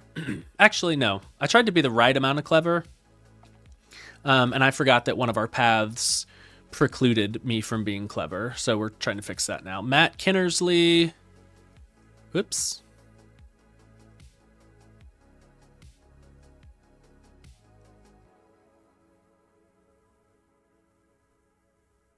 Okay. So you all are working. Look how freaking cool this is. They're active. Yeah, sorry about that. You rebased. That's cool. Okay. You're doing filters. Everything on main, baby. I do have a Windows branch and a redesign branch because those are so different. But I said this earlier, everything is on main because release doesn't happen unless I do it manually. So I make sure, and I have just an obscene number of tests and like QA gateways. But regardless, before I release, I always build a new version and then test everything myself as well.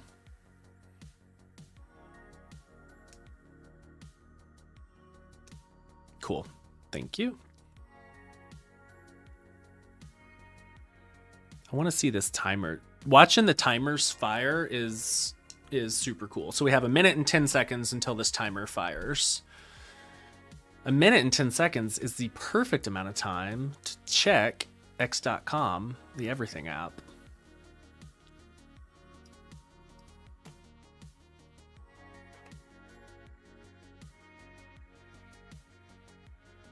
Better to risk embarrassment than regret. You know that's true. Somebody rang a bell. All right, 40 seconds until the timer fires. No smart home setup. Primarily because I have a wife. And I don't think she would like having to talk to the lights or something. I manually test everything that's in the changelog along with, like, as I'm going. So I'll do like a whole bunch of bug fixes and then I will close down solo alt. There, the timer fired. Look, the timer fired and it typed that in as if it was a human. How cool is that?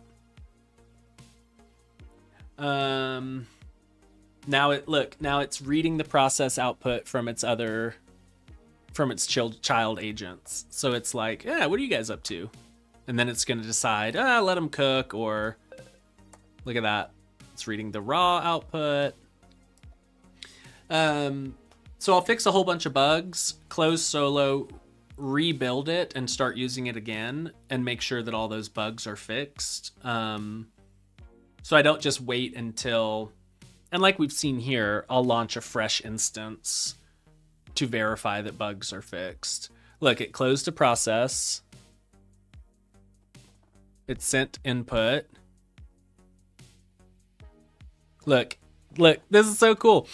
Continue from your current state. The compile error you saw was from a different helper. Should be fixed. Rerun the agent channels migration. I nudged K70 and K781 to finish their handoffs. I'm setting another timer rather than polling. I'm sure the kids would love it. But since ours are 4, almost 5, I'm sure it would drive me crazy. All right, so you all are working. See, look, this was sent by a different codex. Continue. Everything's cool. Keep going.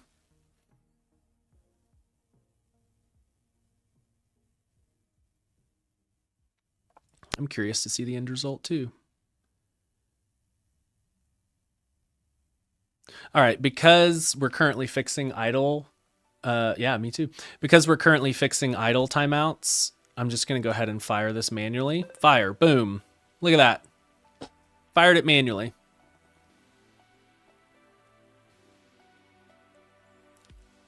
For dev containers, my thoughts are good. It's not on the immediate roadmap, but it is something that I want to I want to support. So dev containers and cloud environments go together in my head, and they will eventually. It will eventually exist. Okay, pulled down now. Origin main codecs. All right, so here's a good example. I haven't seen jumper. I've seen looper. Is that different? Here's a good example. So this claims it fixed that. Let's open. We've already got a Tory Fresh running. Okay, so this is a fresh app. It claims it fixed that. We're going to switch over to the fresh app. We're going to open a codecs. And we're going to see, hey, can you tell me about this directory? All right, so it should stay working. So this icon right here is what we're watching. We're trying to make sure that as long as codecs is working, Solo correctly classifies it as working. And when it goes idle, it correctly classifies it as idle. We are now using an OSC title strategy instead of a raw output strategy, because codecs, every time it is working, it updates its own title. All right, so 5 seconds. Should go idle. Boom. Hey. Hell yeah. That's a win. That deserves a juggle.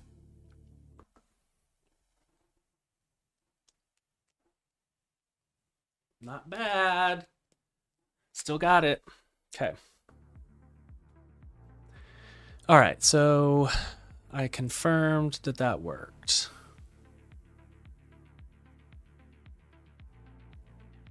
Let's confirm that Gemini works.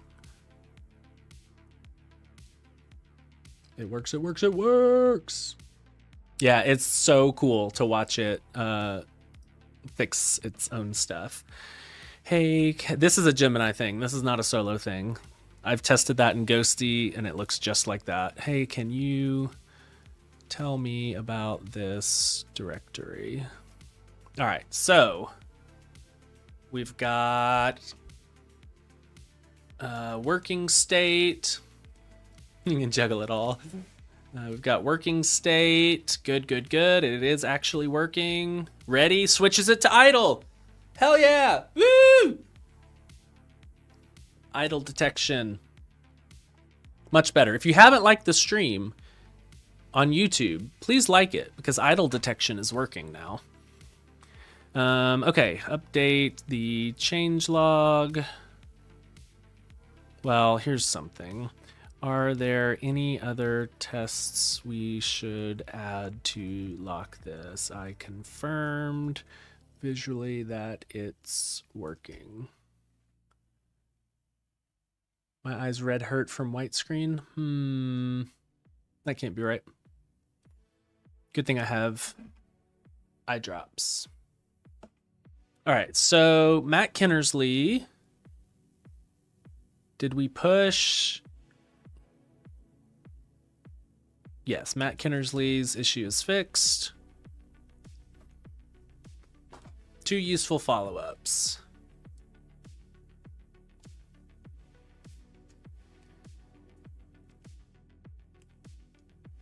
I'd do both. Well, then by all means, my friend. Yep, go ahead and add both of them. So I always like, thank you. Before I commit a slice, I always like to ask it, are there any other tests? Because if you wait until, 7 days from now and you're like, hey, are we missing any tests for anything? The code base is just too big. It's too big for it to go in and find oh, this is potentially, so for something like this, whenever there's a new commit, I always try to get it to add additional tests first. All right. Command-Shift-E, Orchestrator, what are you up to? Wave 2 is running. Closed, dispatched, set a new timer. Cool. You're working. You're working. You're working. Great.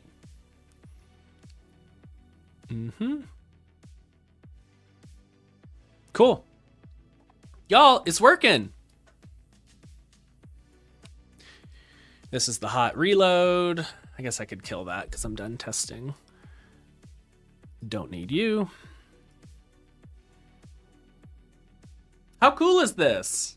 We having fun or what? Ah, light mode indeed.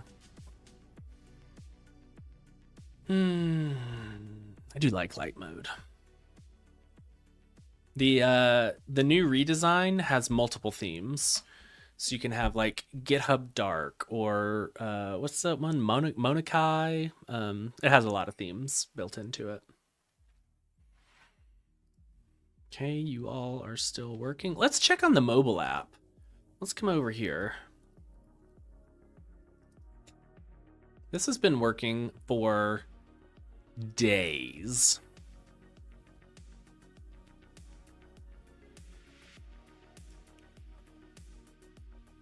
$131 to-dos. Capuchin, yes. That's in there as well. So this is a React Native app that will speak to your desktop. So you can never log off. To-do has hit its review acceptance. I'm spawning final acceptance. Its only job is to audit the accumulated evidence. Okay. Oh yeah, Solo Mobo. I think I'm actually gonna call it Solo Mobo just because that's funny. So it spawned a new codex. Figured out who it was. Who am I? It says you are this person. Confirmed I'm that person. Let me grab a to-do. Great. The comments on the to-do show failures. They were narrowed and fixed. Let me read all those comments. Solo Mobo's great, right? It's just stupid enough to be awesome. Okay, look. Here's the problem. Solo's large comment response truncates the middle in the UI output. Okay, so this looks like a... Oh, we need to capture this. How do I capture this? Because this is a different computer. I think I can...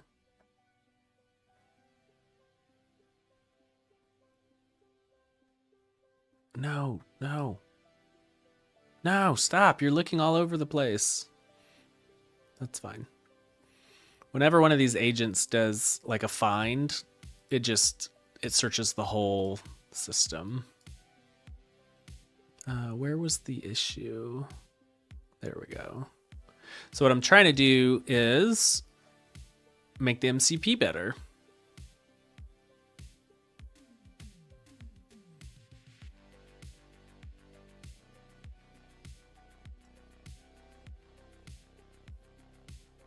So we took a screenshot of the place where it's looking for crypto wallets, probably.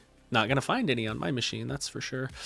What do we do? We can do this in desktop 1. We're going to spawn a new codex W.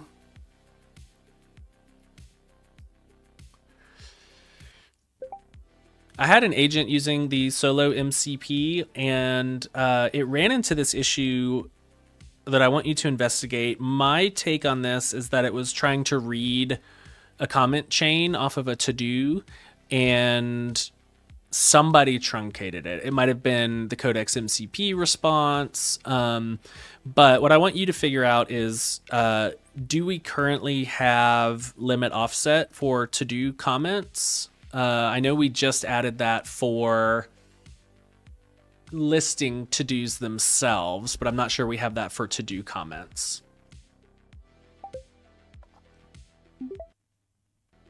Okay, and then I'm gonna rename you to MCP comments.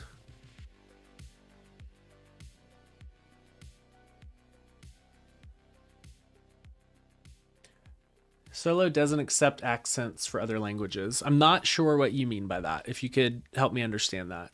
The redesign removes the section split for each terms on the left side.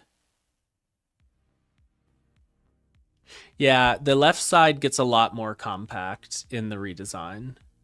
I will allow you to have arbitrary folders, but I'm going to remove the hard-coded groups.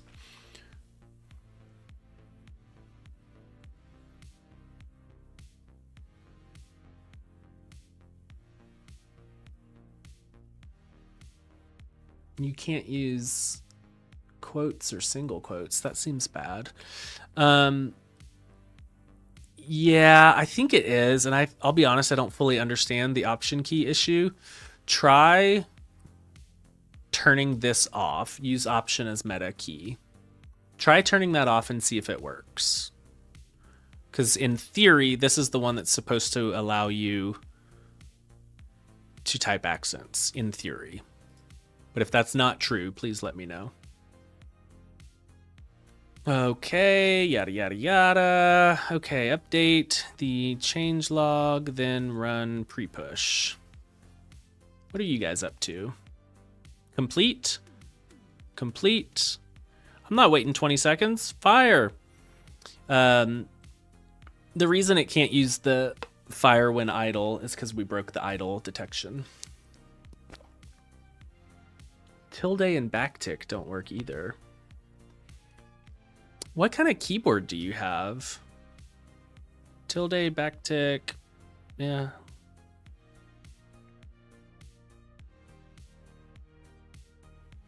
Can you join the Discord and let me know? Like, give me some more details. soloterm.com/discord.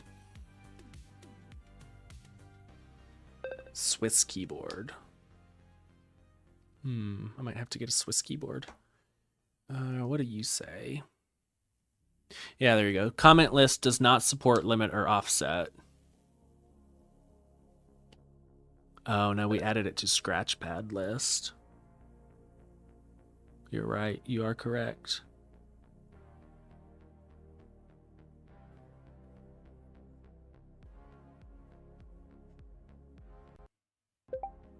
Yep, we need to add offset limit to do comments in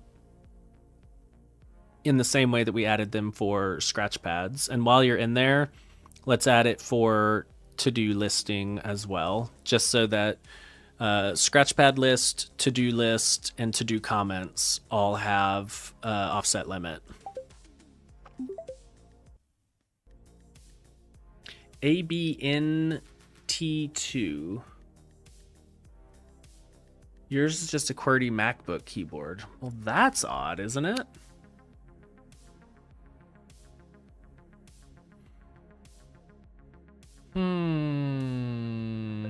I might have to write a diagnostic script that you can run in a terminal inside of Solo to help that. Wave 2 is closed. Only 785 is unblocked, so I dispatched it. All right, everybody else is blocked.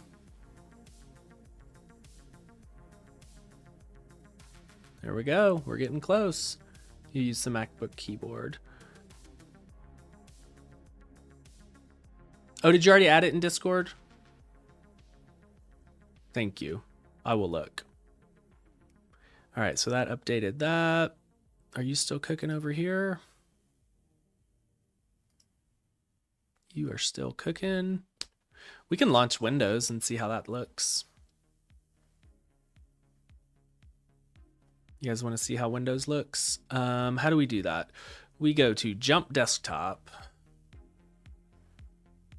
And we do Open Recent Aaron Windows. And we move it over here.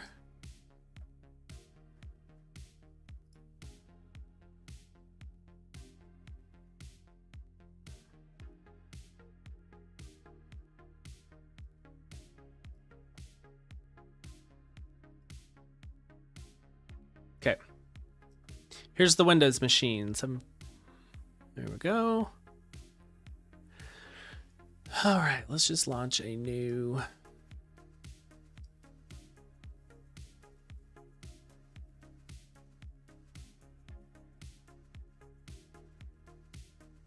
It's not.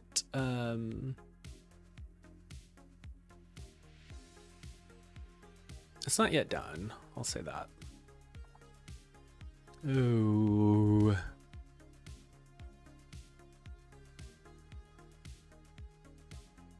What does that mean?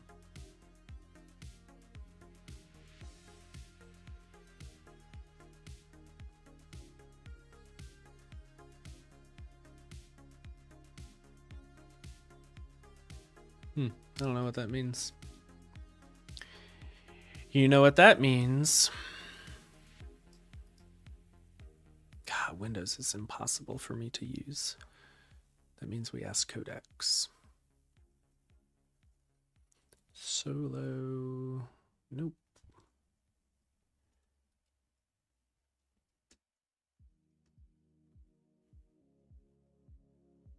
Can you diagnose this?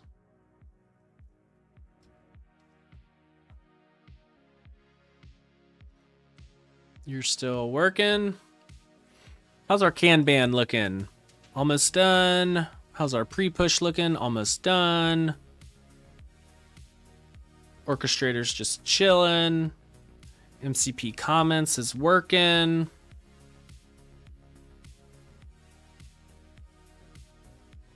Guys, we're cruising.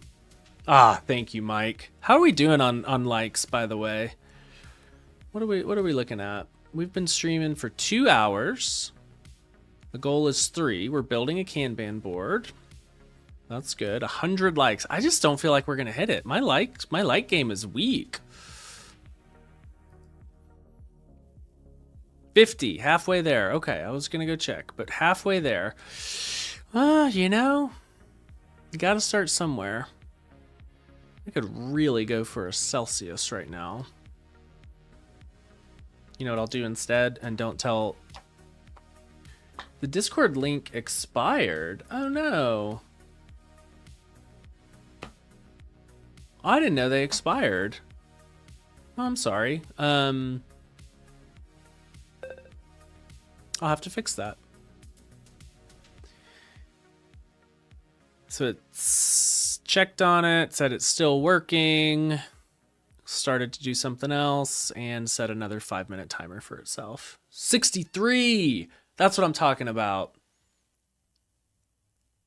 Come on. I don't have any Celsius. So instead I'm going to use nicotine, but don't tell your parents. It's a very small amount of nicotine. But it's not good for you regardless. All right, you're cooking. Tests are green. Hell yeah, that's what we like to see. You're still running pre-push, which does all sorts of stuff. Hey, perfect. Try that link. Ooh, I don't know if I'm going to start liking Windows, to be honest with you. I mean, what the hell is this thing even talking about? What? What does this even mean? SC cache no daemon, SC cache rustc.exe. Oh, we do need a Discord for chat. How does one do that? That's a great point. I'll work on that. So the mobile app is interesting, in my opinion. I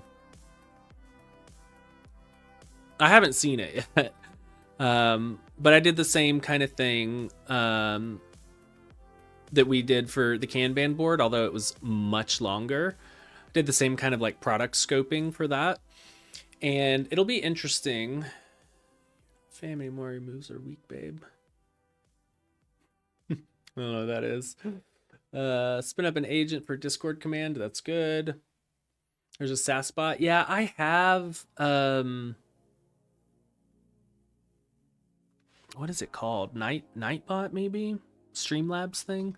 The mobile app is interesting because it is going to allow you to control your desktop application, your desktop solo application from your phone without exposing any ports to the internet. So it's going to use a It's going to use a durable object in the middle, Cloudflare's durable object. And all the traffic will be encrypted so that even I can't, like, as the owner, the deployer of the durable object, it'll be encrypted from your computer, and the durable object will just pass on opaque bytes. It'll have no idea what the hell those bytes are, but it'll pass them straight through to your phone, and then your phone will do the same thing, pass it straight through to your computer. So it's gonna be very cool.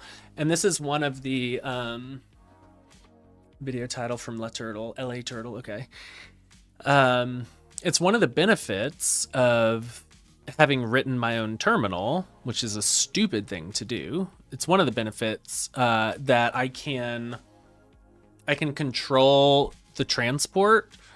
And so I can dispatch very small, very compact frame patches instead of like having to replay, raw bytes. Like if I was using something like Xterm, because Xterm is itself a terminal.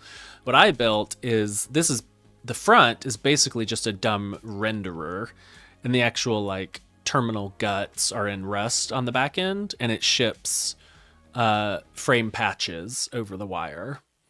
And so it can just ship those same frame patches through the durable object to your phone, and so you can see terminals on your phone. Burn, baby, burn. Who's done? Who's working? Marked 785 complete. Really missing the idle timers here.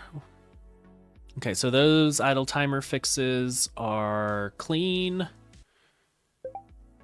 Okay, you can commit everything and push. I have, where would that be? I think that's probably in here. One, scratch pads, search scratch pads. See, why did that? One, scratch pads. Oh, we're already here. Nap. App nap. There we go. Yeah, there you go. Caffeinate. This is the plan for, at least on Mac OS, this is the plan for keeping it alive. So that like it doesn't go to sleep while you're out and about. There's a Mac OS thing called App Nap. But yes, that will be very important to make sure it doesn't go doesn't go to sleep.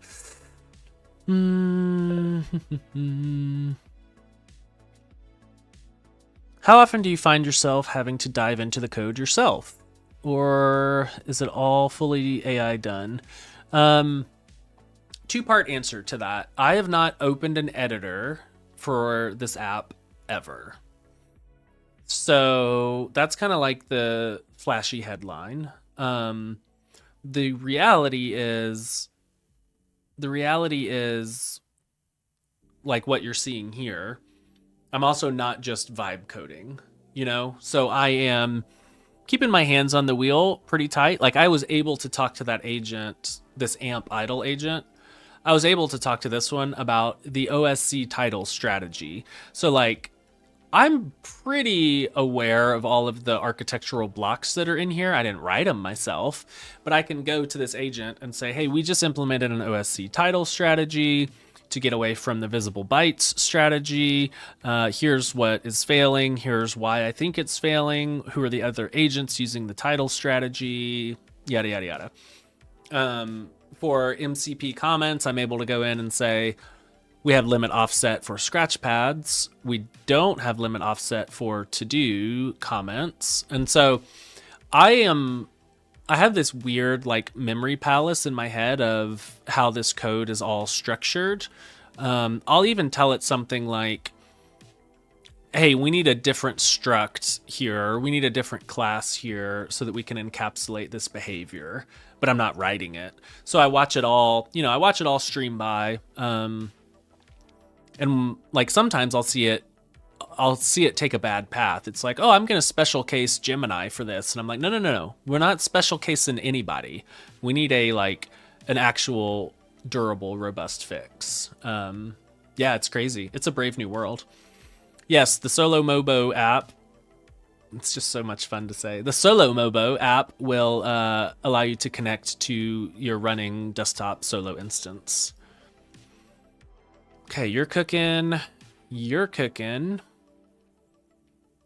An interesting architectural decision that I made early on was all scratchpads and to-dos live in their own SQLite database. So projects and processes and all of that and like app settings live in one SQLite database, and then all of the content lives in a separate SQLite database. One, to prevent bloating the main database, but two, there's a lot more write traffic to the agent channels is what it's called. On my Mac with screen light and 50%, the disabled switches on settings on light mode are almost invisible to me. Well, that's not good. I'm sorry about that. I do have a full redesign coming, so I probably won't fix it in the current one, but I'll make sure in the new one they're more visible. And if they're not, please let me know. Do you check the diffs or anything like that? I do not check the diffs. No, I just usually just watch it. But like here, I'm not watching, I'm not watching all of this because this is greenfield. This is creating something that doesn't exist. And so it's just writing a massive amount of code, and I can't review it all.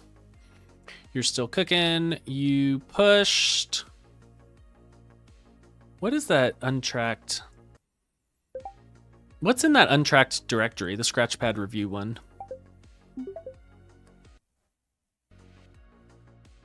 All right, you claim that you added offset limit. Okay. Why don't we do this?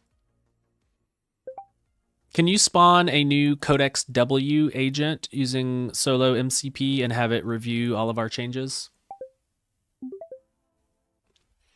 Make no mistakes. Yeah, I do need to start telling it that. Okay. Amp idle, you think you're done. Oh.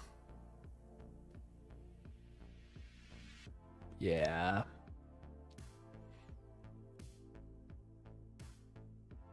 Thank you, Morgan. I'll try to figure that out. I may need to get on a call with you to figure that out. Because obviously, it's not happening to me. Yes, that would be awesome. Thank you. Okay, so the orchestrator is closing stuff down. Close process, get raw output, set a new timer. We may see a full Kanban here in a minute. You can go ahead and delete that directory. I have that saved elsewhere. It's popping up on this other screen. I don't know why. So I have a second screen over here. Over here. That's where my OBS is. And for some reason, Monologue is popping up over there today. I don't really know why. But that's quite all right. Yes, I use Monologue. Where would a browser be? I am not paid by Monologue. I do like them, but I'm not paid by them. This is what I use. It's quite nice. There you go. Look at that. The proof is in the pudding. The proof is in the pudding. I talk to Solo more than I talk to Ghosty. That's pretty cool. I didn't know that. That's cool. I'm pumped about that.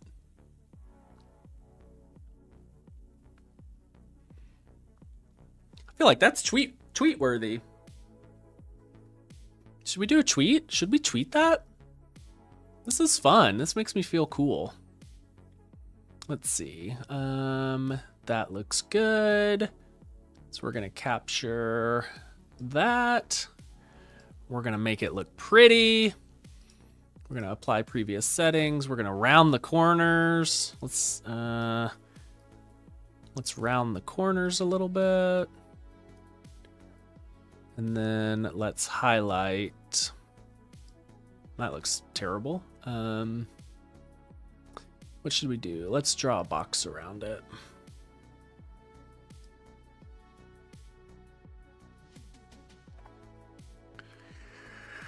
I know, I lost my rank. I'm in the top 1.1%, so I'm not quite a 1%er. Am I? No, I don't think I'm a 1%er. I think I would have to be in the top 0. I'd have to be under 1 to be a 1%er. But I was number like 38 or 31 for a while there, and I felt pretty cool about that. As far as things that don't matter go. All right, what do I say? That's the real question. What do I say here? How do I find vibe coding compared to yield coding? I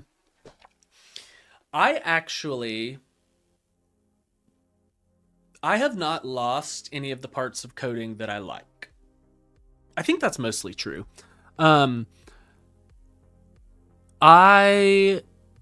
So a lot of the parts of coding that I liked, coding by hand, that I liked, was the stuff that I was just talking about.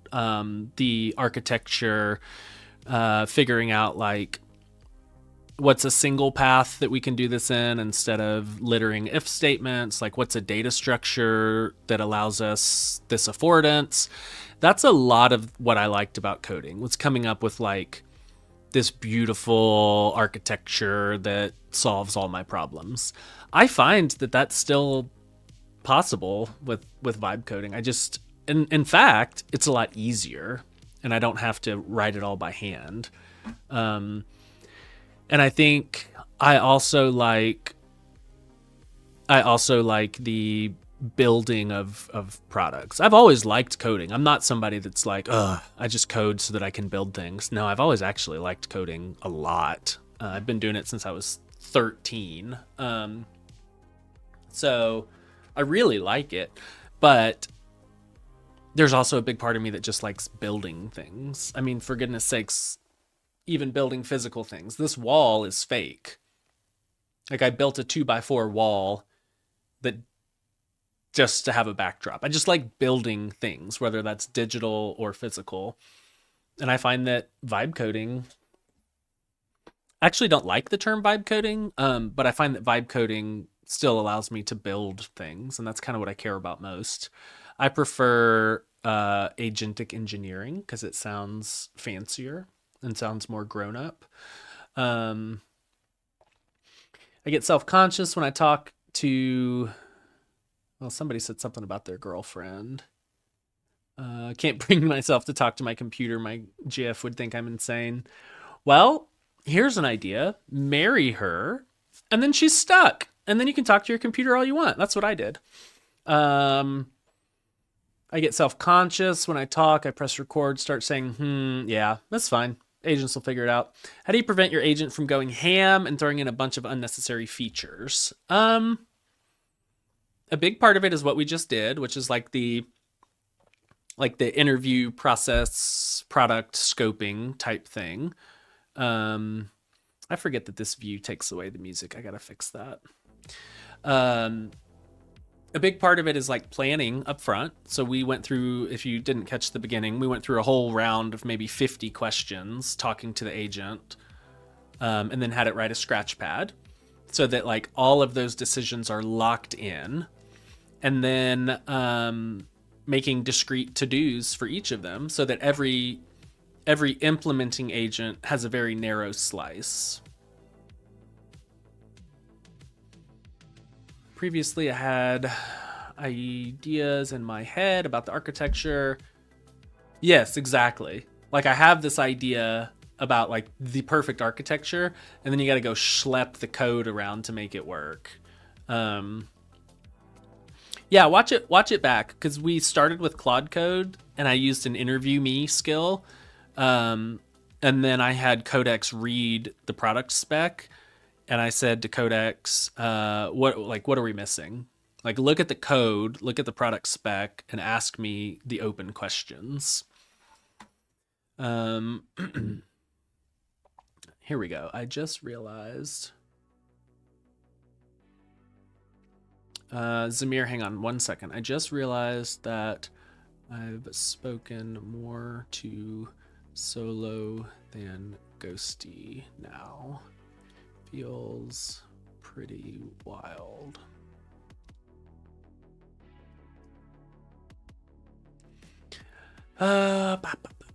Zamir, do not apologize. It's okay. We're all friends here. Have you ran into issues like performance security that you don't yourself understand? Yes, I have. Definitely performance, especially because I don't know Rust. Like I've never used Rust in my life. Nor have I used React, and this app is Rust and React.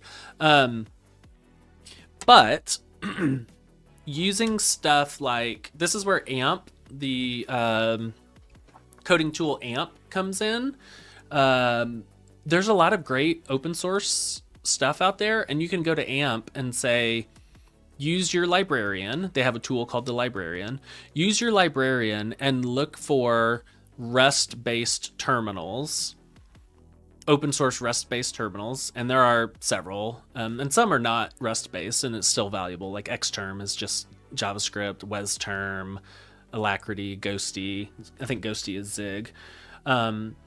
Look for terminals, open source terminals, and help me understand how they are sending the bytes and repainting dirty frames and that sort of stuff. And so the librarian will go off and gather all of this context from open source projects, and then it'll use its Oracle. AMP has a tool called the Oracle to compare what it found in open source with what we're actually doing and show me where we're being inefficient. This is something I, did this week was, hey, we're getting a lot of memory pressure when people are running tons of processes. What are we doing? And it was like, well, you're doing these 10 things that are stupid. And I'm like, great. And then I'll go off and I'll go to Claude on the web and say, so one of the things that AMP illuminated was you're using JSON to send stuff over the wire, which I thought JSON's awesome. Everybody speaks it. Everybody knows it. I learned, and this is a counterpoint to people saying that we're getting dumber. I learned something brand new, that JSON serialization and deserialization can be expensive. Maybe everyone already knew that. I didn't know that. And I don't fault myself for not knowing that. How was I supposed to know? And so then I was talking to Claude on the web about what are alternatives to JSON, something I've never considered in my life. And it pointed me to message pack, which is a more compact transport format. And so then I came back to the agent and was like, hey, let's investigate using message pack instead of JSON. Because I see, based on our sampling of the CPU, I see we're spending a lot of time in JSON serialization and deserialization. We should fix that. How's message pack feel? And it went off and did some research and was like, message pack is good. There are good libraries for it. Let's use that. And so that's kind of the whole loop of, I don't understand why we're slow. Let's sample the running process, find the hotspots. Let's ask AMP to go do some open source exploration. Let's go to Claude on the web and do some deep research. Let's find these cool things, and then let's integrate them and sample the CPU again. AMP is this guy. I am logged in, so that doesn't help you. AMP is this guy. AMP is incredibly awesome, but it's also like the Cadillac of coding agents. You have to pay for it.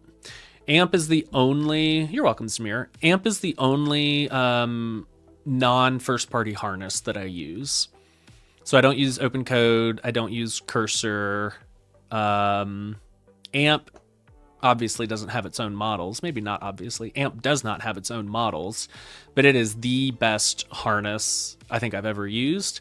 It's just expensive. So I try to use it sparingly for detailed investigations like that.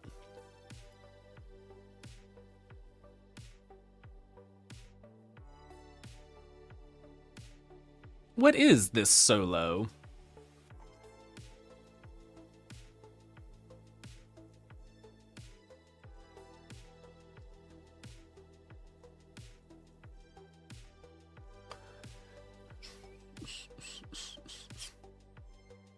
Congrats on the release and development. I was looking at the website. Workflow built with loads of SH files. Thanks, Ramon. I can't really help you because I don't fully understand what that workflow is. But if you want to join the Discord, which I think somebody can drop a link in here. I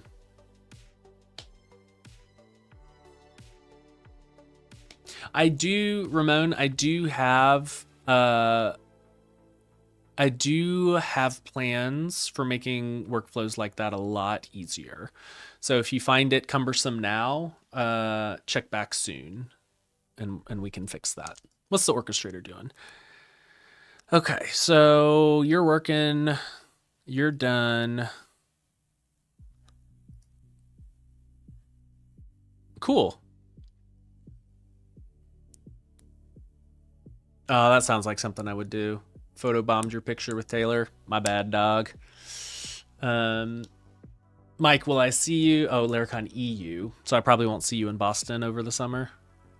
All right, so the review agent reviewed it. No issues found. It confirmed. Validation.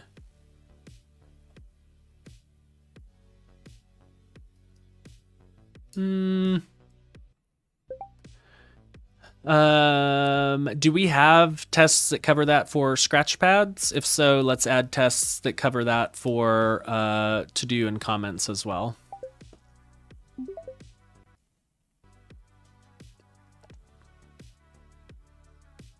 Yeah.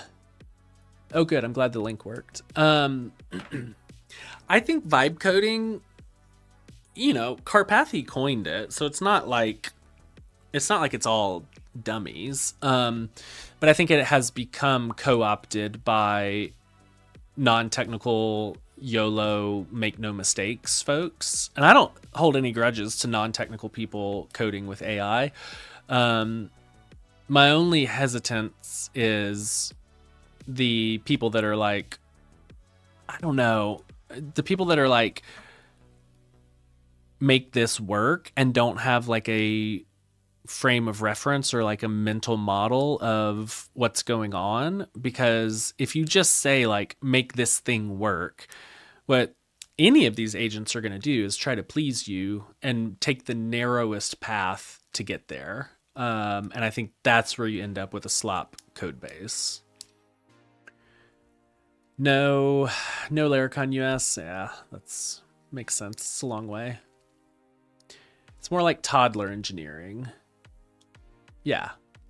You just, I mean, if you, as I well know, if you give your toddler very specific instructions, they will sometimes do malicious compliance and follow the instructions exactly and not get the spirit of what you're trying to tell it. And that's agents for you. Look at that. Both stopped short of completing their to-dos. I sent each worker continuation instructions. Yeah, you did, big brother. Good job. Correct, Quigago. That is correct.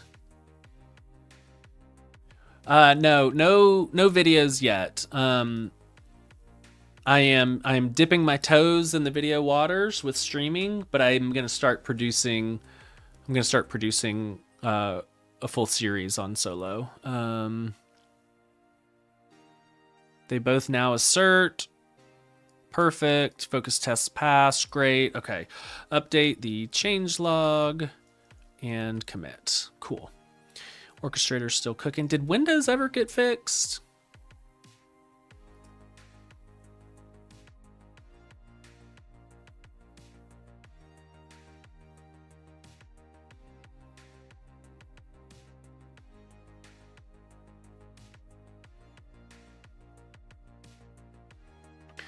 The immediate unblocker is that, can we fix the Tari dev script and in fact, all the npm start scripts to be portable across Windows and Mac/Linux.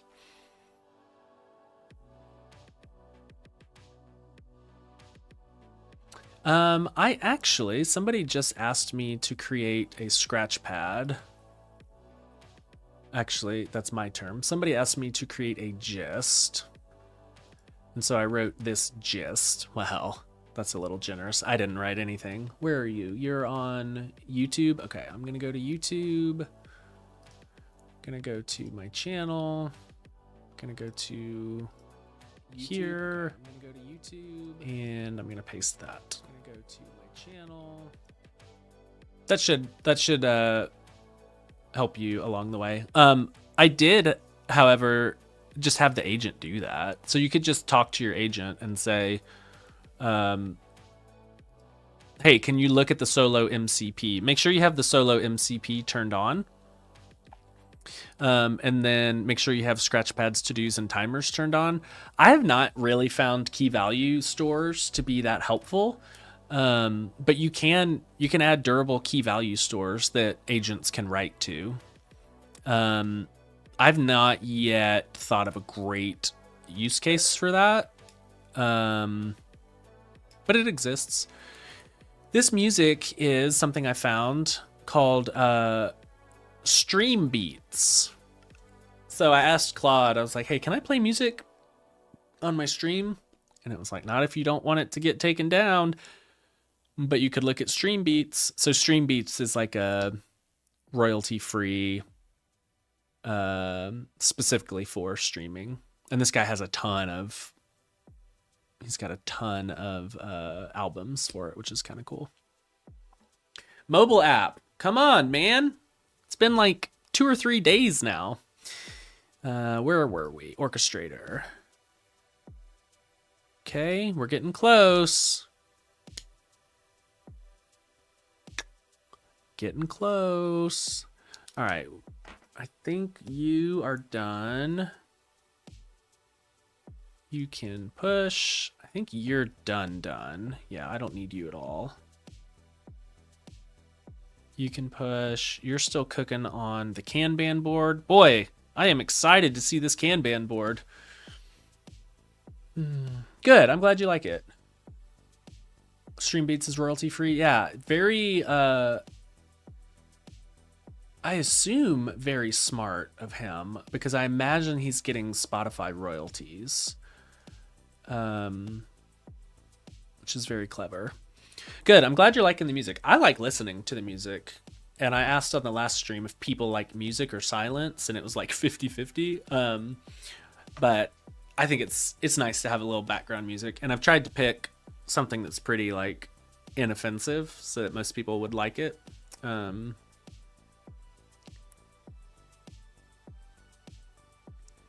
Okay, I think you are done. Did you push? You pushed. I'm going to go back to amp and say pull.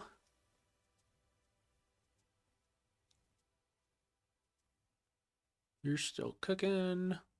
All right, let's check on Windows. You're cooking over here.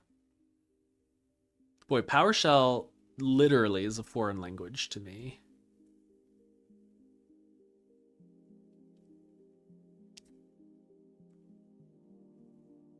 Oh, he streams a lot. That's cool. I didn't know that.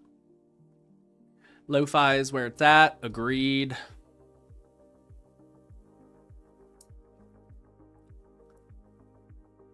All right, you're still trying to make this work on Windows. Okay. Do y'all ever get these gray screens? Sometimes macOS just like throws this no background gray screen in the middle. New view. So we've got 3 computers. Actually, we've got 4 computers. OBS is running on a Mac Studio that I inherited from Steve. I've got this other MacBook that is running Tahoe. I've got the MacBook we're looking at, which is running whatever, Sonoma. And then I've got a cheap Windows machine. So just trying to make it all work. Second person I know. What? Multiple desktops is awesome. I love multiple desktops. I've got another desktop over here, which I also use multiple desktops on. This is my vertical monitor over here.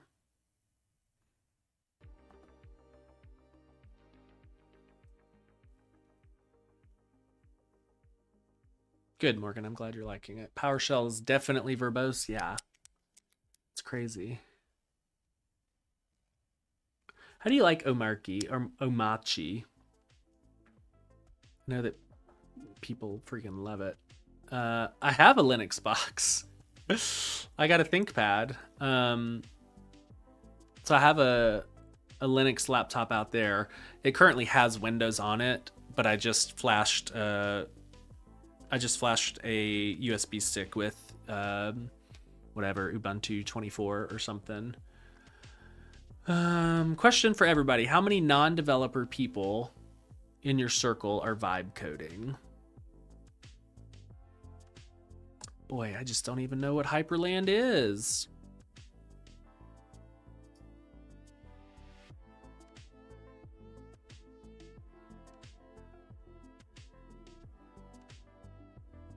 Twitch is looking good.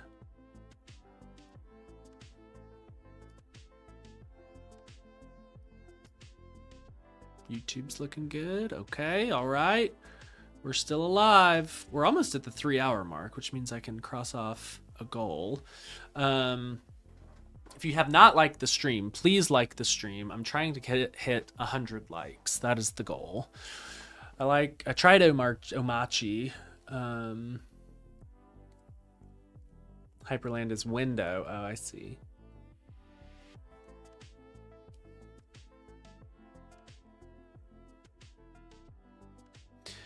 All right, come on. I want this. You're still writing hooks. All right, so you fast forwarded. You're up to date. I think desktop 4 is on a different branch. What are they vibe coding at your TV broadcast company? Like, what are they building? Tools? Work tree is clean. Jeez. How close are we to done here? There we go. There's a bunch of Windows specific stuff.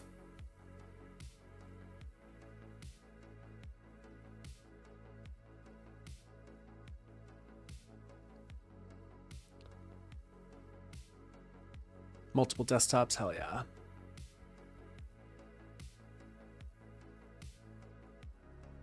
I like the multiple monitors because I usually keep work over here and chat like Slack and SMS on the other one.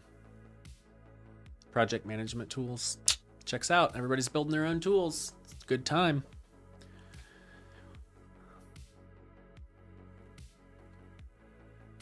We're close on the life cycle, but done.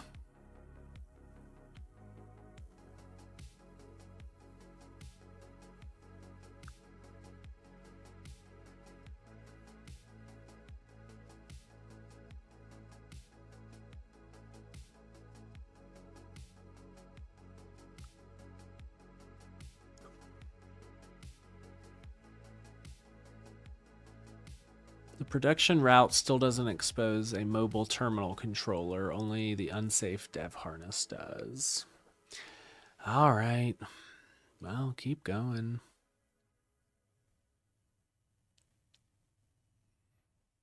Is the text tiny? I am streaming at a higher resolution on YouTube.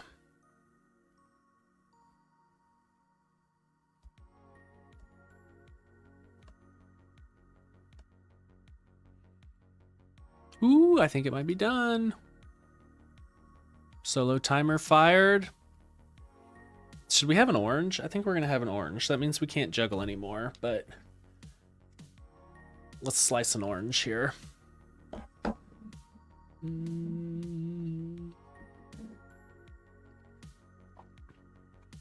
Gonna use our trusty utility knife. Carve open an orange here. All right, so it is working on the board layout. Should have something visual pretty soon. And I bet it's gonna be goofy as hell. I can bump. Is that better? I can just make the terminal font size bigger. Is that better?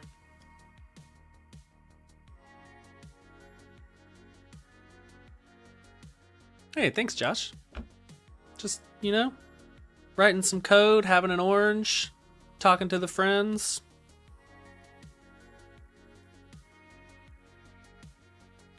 Can I just tell you how awesome it is that my wife is the best in the world?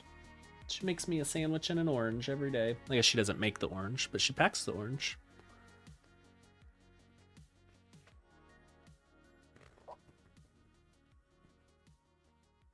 Follow-up timer for 5 minutes. Ain't nobody got time for that.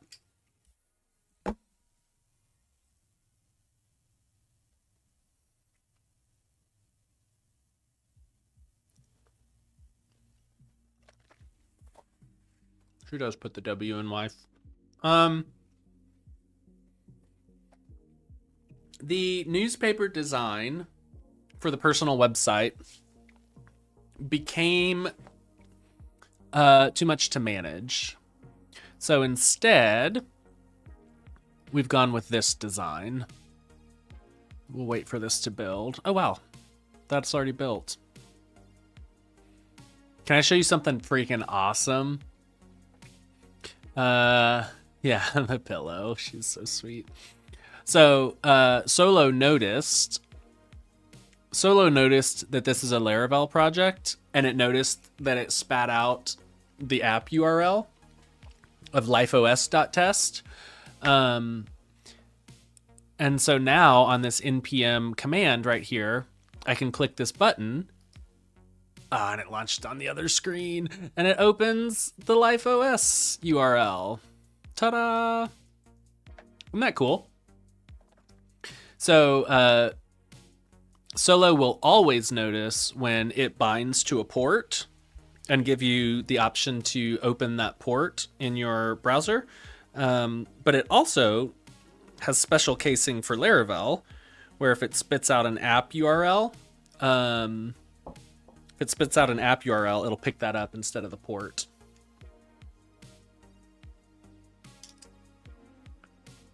My colleague has been vibe coding for 3 months on SEO tool, never ran git init. Ugh.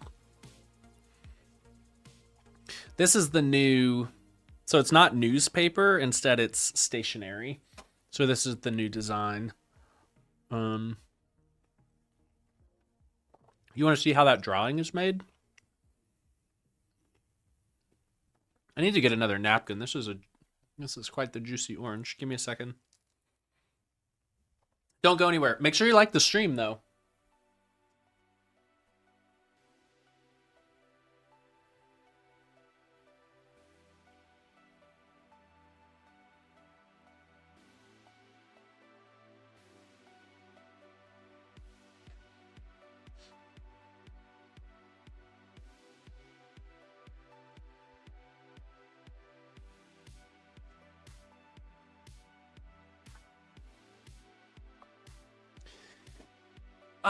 AI. Dang it. How'd you know? Wrong button. Push the right button.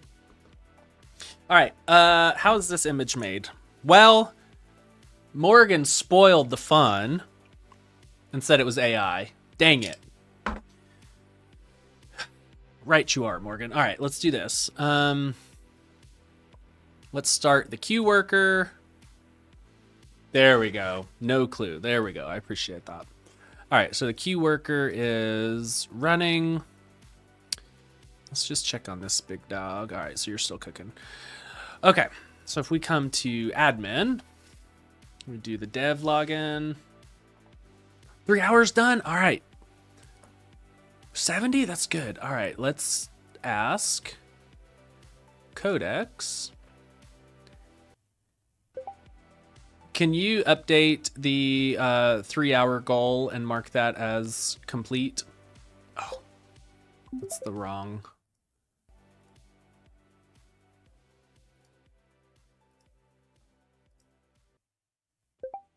Can you update the 3-hour goal on the streaming template and mark that as complete?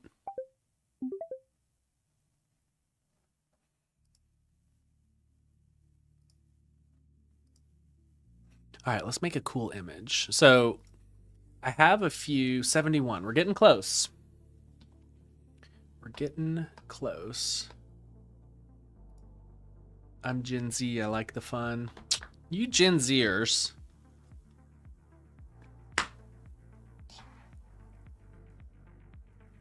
Why does it change it to building a streaming overlay? I need to fix that stream template. We are building a Kanban board. There we go.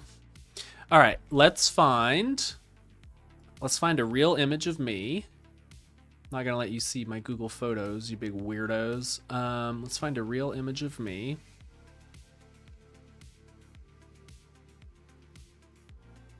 It's just pictures of my kids. Where do I have any pictures of me?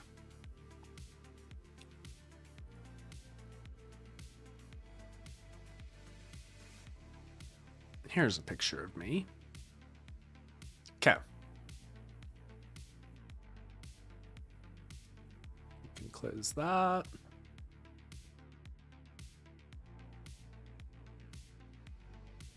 All right, so now if I come over here, can I just... I need to save the image.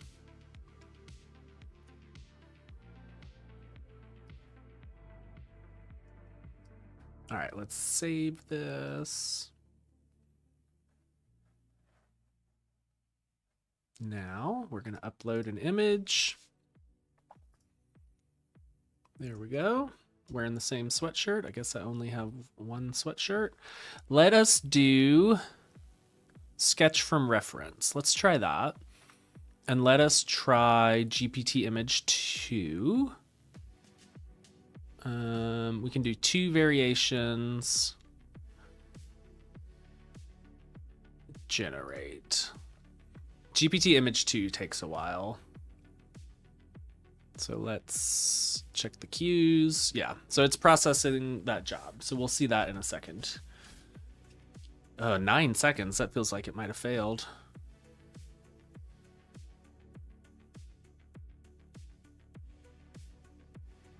Yeah, generations failed. We will use Nano Banana too.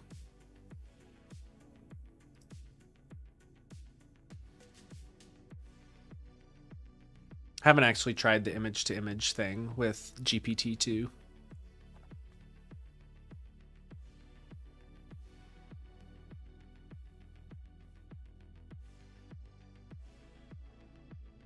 Oh yeah, LifeOS still a thing.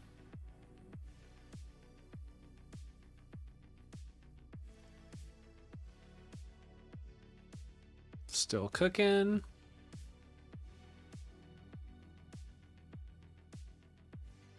I'm curious how this will turn out, actually.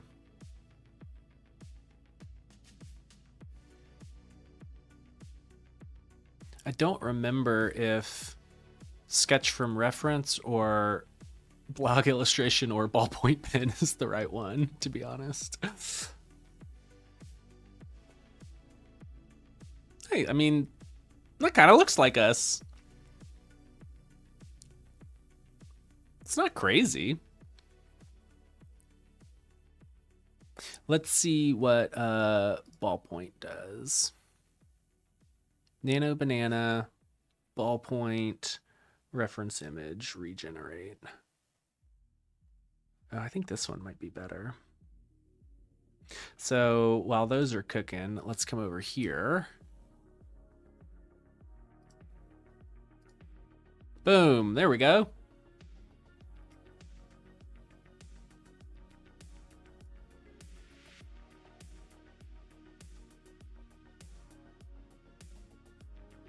Just erase all of that. Erase all of that.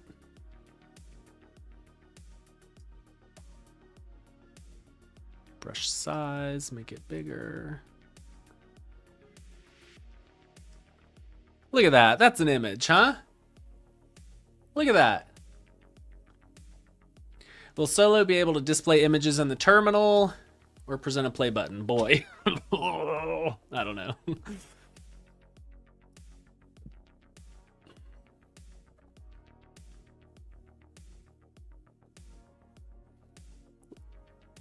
Look at that. That's pretty cool, huh?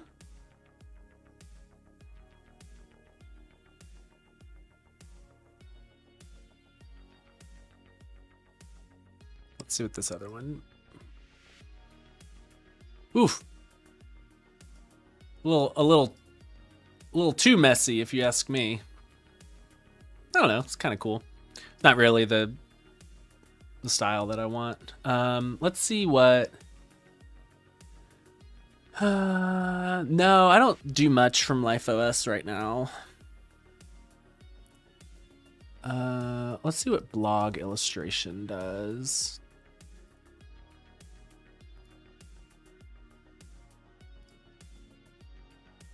Blog illustration with Nano Banana 2. Let's see what that cooks up. These are cool though. What are you doing? All passed. You're working. All right, we should be getting close over here.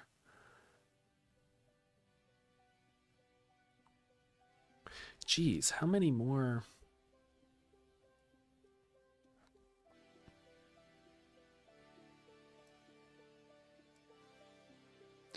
Let's sort by created newest first and group by lat list. All right, so we still have 1, 2, 3, 4 more Kanban, 4 more Kanban to-dos to finish. So we're getting close. We're getting close. No, I don't have access to outro. Nobody does. I mean, that's kind of cool. I'd probably do it a few more times, but that's kind of cool.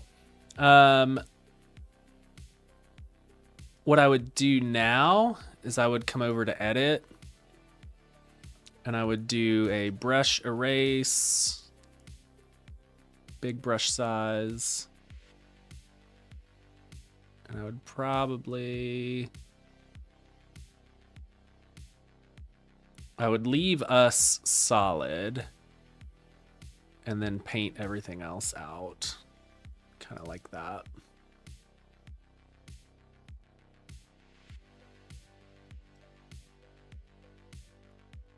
Isn't that cool? I gotta start using this, man. This is so freaking cool.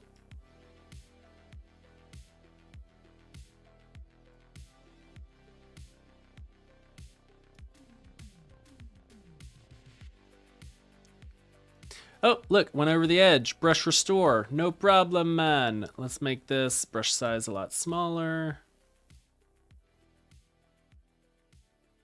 Ta-da! Cool, huh? Oh, you're not dumb. Difference between scratch pads and to-dos. Scratch pads are just markdown documents, usually reference, and to-dos are completable with statuses, usually a lot more discrete, like a lot smaller. They can have comments, they can have blockers. So normally the route I take is I build a full scratch pad, and then I have an agent create to-dos out of the scratch pad. And so the scratch pad serves as like a kind of like a source of truth. And then the to-dos preserve like the implementation orchestration layer. Does that make sense?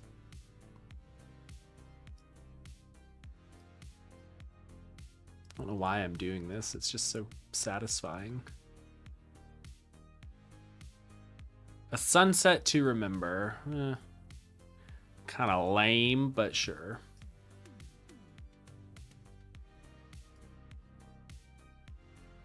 And that, my friends, is how we make a blog image.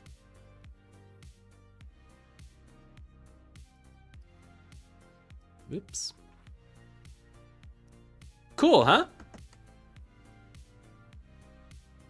Yeah, building a Kanban view for solo to-dos.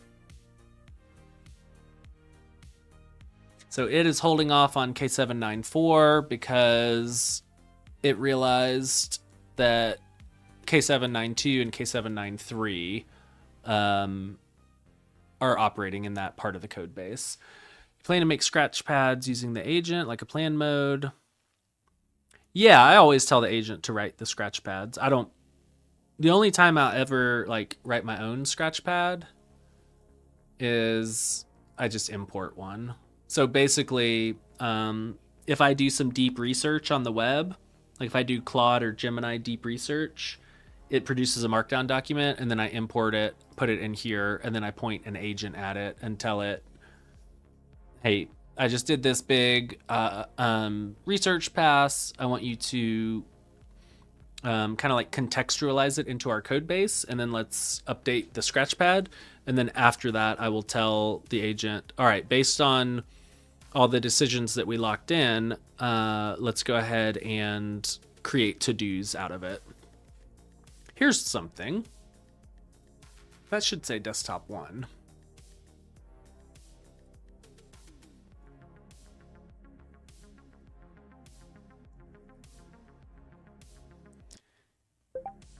Can you take a look at the title bar of scratchpads and to-dos, both the index and the detail views? Right now, I believe we're not respecting the user's project title. I think we're using the underlying folder name, because this project that I'm operating in right now is called Desktop 1 in the sidebar. But in the scratchpad and to-dos title rail, it's being called Desktop. So don't write any code, but just go investigate where that title is being pulled from, and then tell me if we are indeed not respecting the user's display title. So yeah, I will have basically an agent do plan mode, and then instead of dumping out the plan to the screen or writing it to some temporary spot on the file system, I'll have it write a scratch pad. That's basically how I do it. What do you want? Set a new follow-up timer for 3 minutes because you're still working and you are done. Mobile is still working. Windows has gone to sleep. You're still somehow working.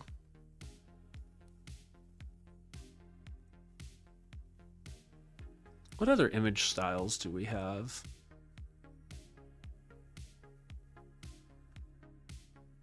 Watercolor. I wonder what that looks like. I wrote the prompts for all these. These are basically just stored prompts, but I don't remember what they look like.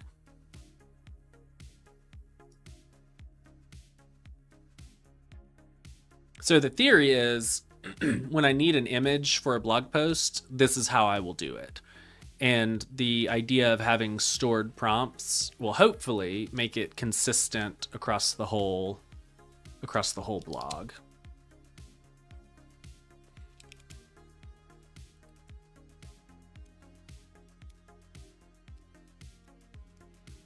Honestly, that's kind of cool. I kind of dig that. That actually looks really good.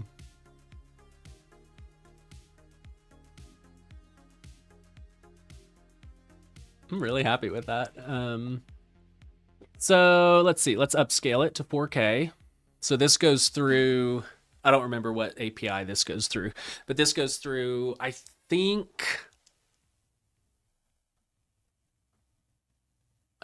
this goes through Nano Banana to upscale. Yeah, it did cook. I'm really happy with that. I look a little chubby, but I'm not sure that that's the model's fault, to be honest with you.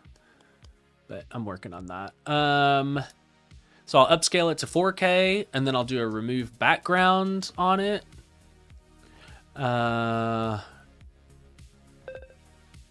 Ooh, somebody's done. Who's done? Who's done? Command-Shift-E. Boom. Cues crashed. Ah! It's good to know. I would have just sat there like an idiot, waiting for it to finish. Thanks, Solo. Thanks for telling me that the cues crashed. I wonder why the upscale to 4K crashed the queue.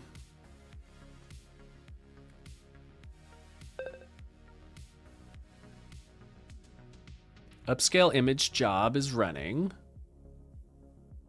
Do you cause it to die?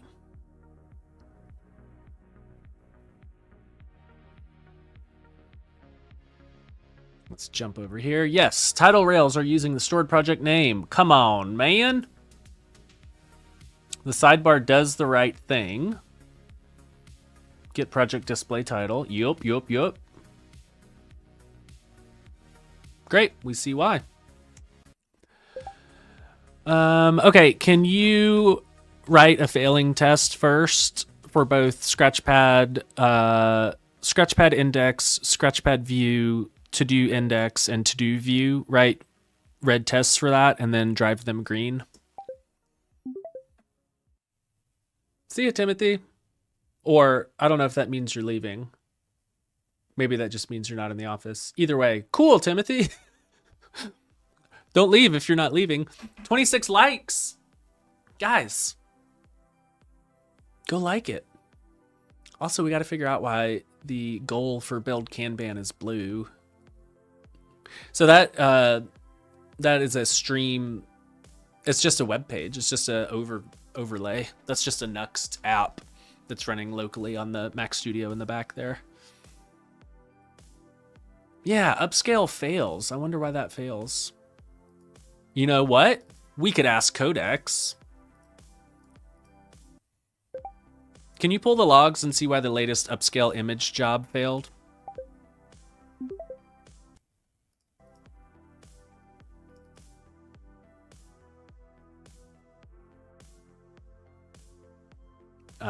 Ran out of memory. That'll do it.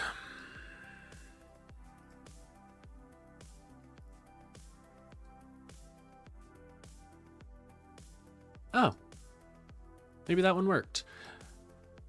Let's go here. Let's click on that one and let's remove background and see what happens. Yeah, it's cool, right? I can also follow up with like change requests over here, which is kind of nice. Yeah, see, that's too bad. It removed most of the color. So instead, I'll do it myself. Let erase. Ta-da! Well, that removed a lot of Jennifer's dress. So we will do a brush restore.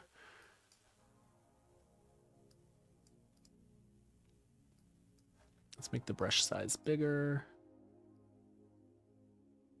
Oh, this is a 4K image. It's really struggling.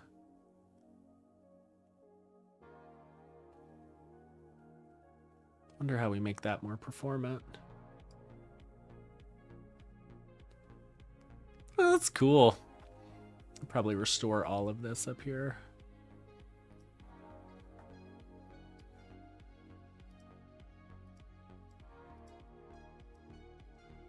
See, this is the fun stuff we can do when Codex is cooking on stuff. Yeah, that's getting there. Boy, watercolor is hard to... It's hard to do the edge detection on watercolor, huh?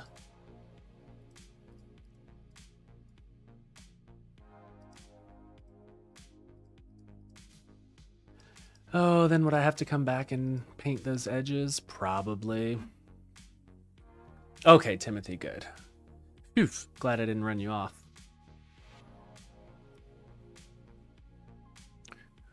Unified Agent UI instead of TUI. Yeah, we're working on it. We're working on it. Hey, thanks, Steven. Steven's a good guy.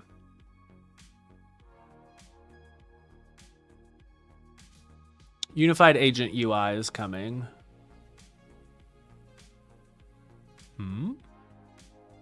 Oh. What?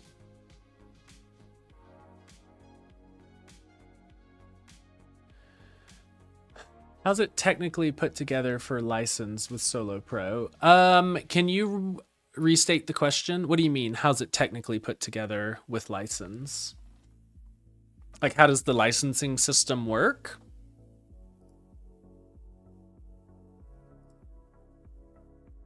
Look, this is new. Look, that's new.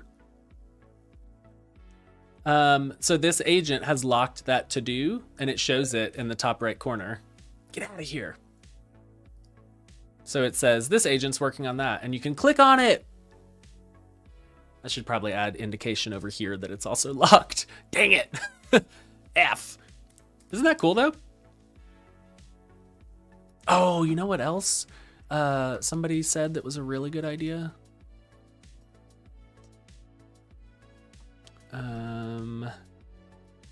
Somebody in the Discord had a great idea. Command P, rename, Command W.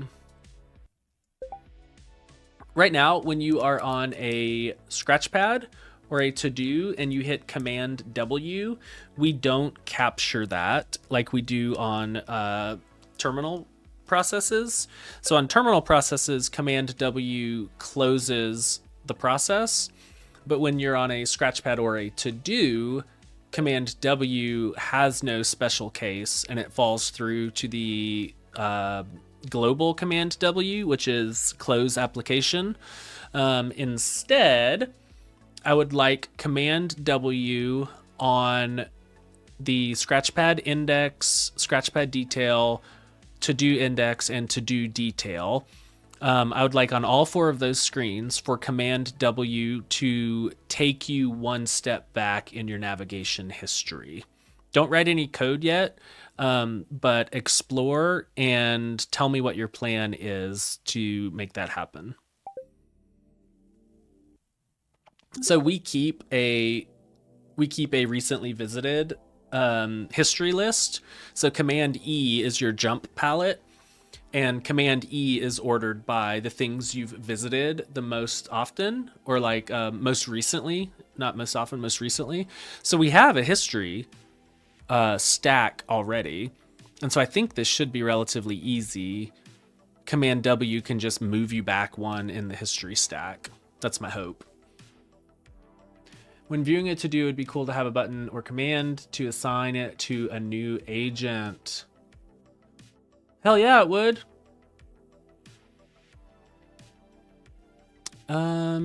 Let's Command E over to a to-do.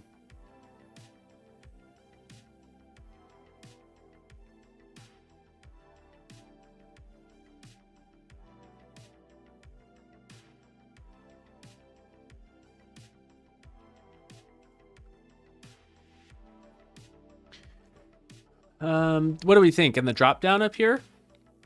Spawn new agent? Is that what we think?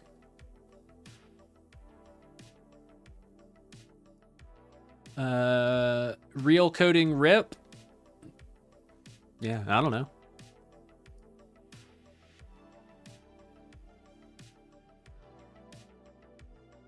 Would love to buy the Pro. Right now it's pretty expensive. Send us an email. We'll do purchasing power parity. I think it's like hello@soloterm. Yeah, send us an email, hello@soloterm, and we'll do purchasing power parity. I'm fine with that. All right, so why did that queue fail? Yeah, it's streaming. We recently implemented memory efficient downloading somewhere, but you'll have to forgive me. I don't remember where it is. So we'll have to do that again here. Presumably instead of just doing file get contents by using a stream reader instead, perhaps. I'm not in New York City because New York City is covered in garbage and urine, but mostly because it's far away. I am bummed that I'm not going to be at the Laravel thing tonight. All right, what are you doing? Are you done? No, you're still cooking. How's Windows doing? Hey, you did a bunch of stuff. All right, let's try it. npm run tari dev. Tessa.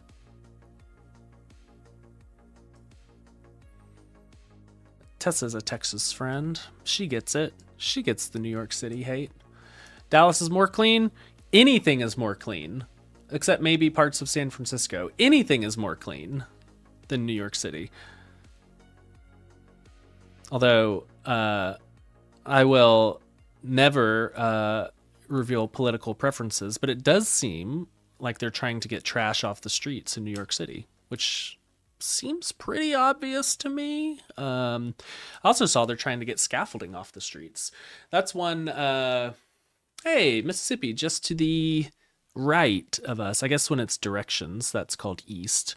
I get really claustrophobic in New York City because there's scaffolding everywhere, and I'm a claustrophobe already.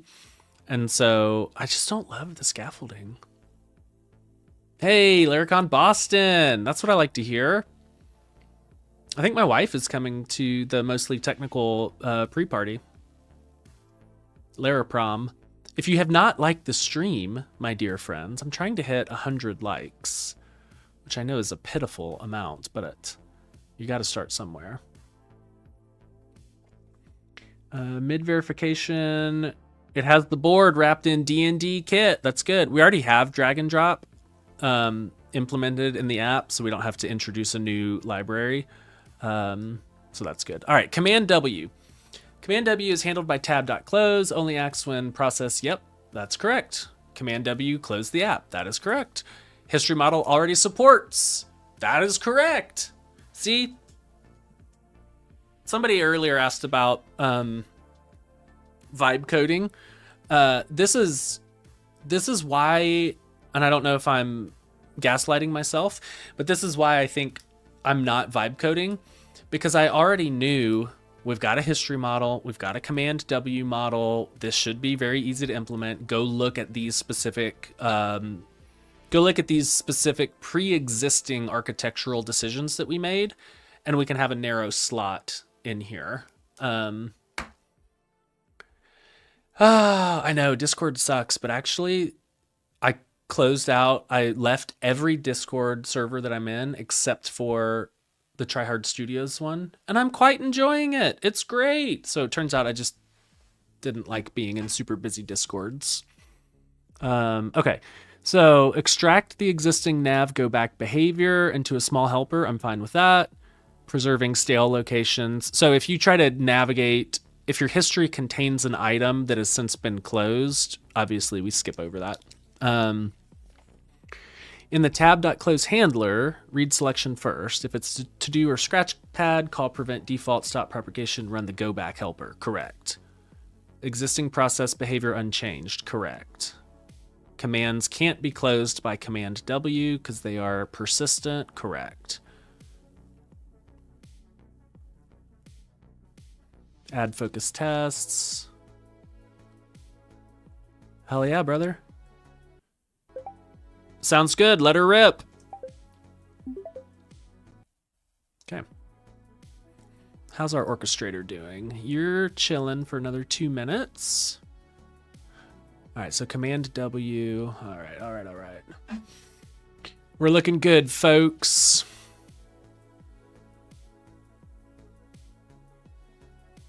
Wow, look. Clean. So Tari is Rust, and Rust produces these giant artifacts. So I have a pre-run script that cleans old stuff, and it just reclaimed 15 gigabytes or gibbybytes. I don't know what GIB actually is. I'm not using Whisper, I'm using Monologue, which is a similar app.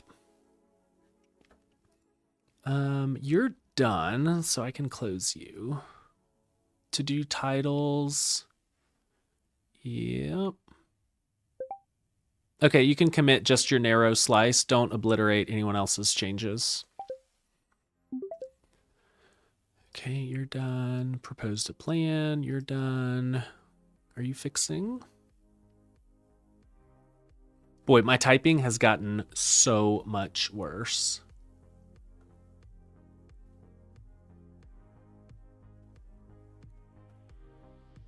So the problem here is we were trying to read a 4K image into memory instead of doing the fread on it. We were just doing file get contents. Okay.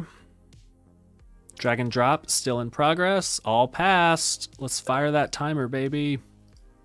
What do you need? What do you need? Oh my goodness. Committed just my slice.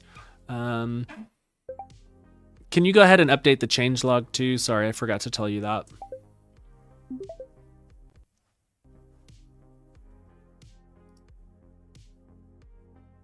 All right, so now store image response is sunk in 64 kilobyte chunks. Boy, that's a small chunk.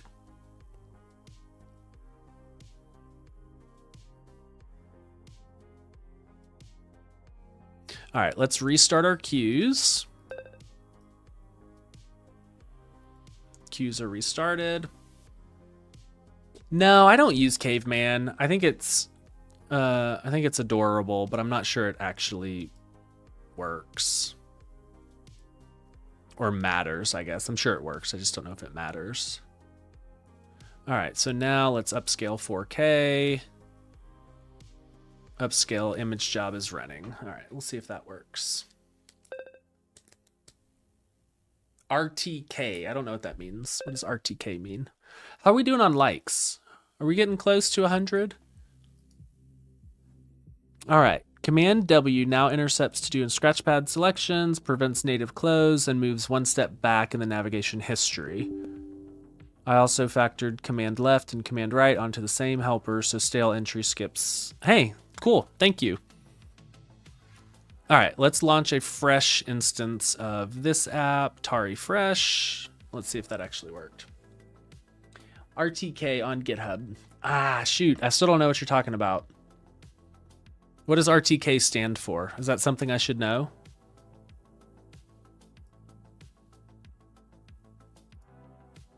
Drag and drop was completed. Now we're writing front-end tests. We're getting close. It's solo windows. How you like that?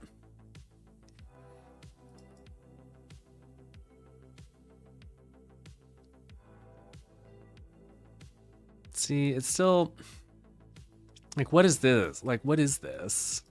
That seems like nothing. RTK compresses command outputs before they reach the context window. Oh, cool. No, I'm not using that. Didn't know that was a thing. All right, PowerShell 7. Okay. PowerShell, Windows PowerShell. Okay. Git bash. Are you gonna work? Okay, git bash doesn't work. Oh, it does work. Cool. Who else? WSL. How do you Windows people live like this? This is crazy. Why do you have so many shells? WSL Ubuntu. Oh, I hit the wrong button, didn't I? So on Windows, you can configure all your shells. Because I don't know the first thing about Windows. And I don't know what people want. So I'm going to have to get this out to beta testers that like me. Because it's going to be kind of rough. And I want some friendlies. want some friendlies to test it, because they'll find stuff. I mean, I can find this, I just did, but they'll find stuff like this. Like, that's goofy as hell. In fact,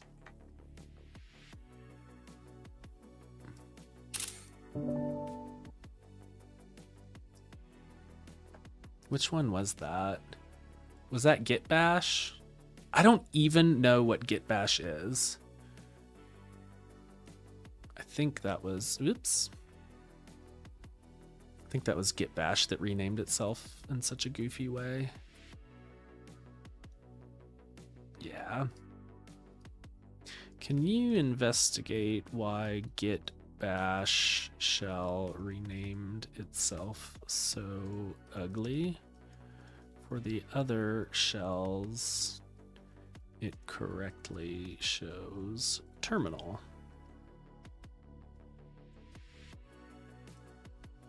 The 3 Windows users. Yeah. WSL Ubuntu looked quick. Did it? Ah!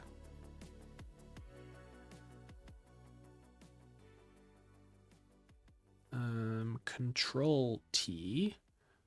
Ubuntu. Yeah, that did look quick.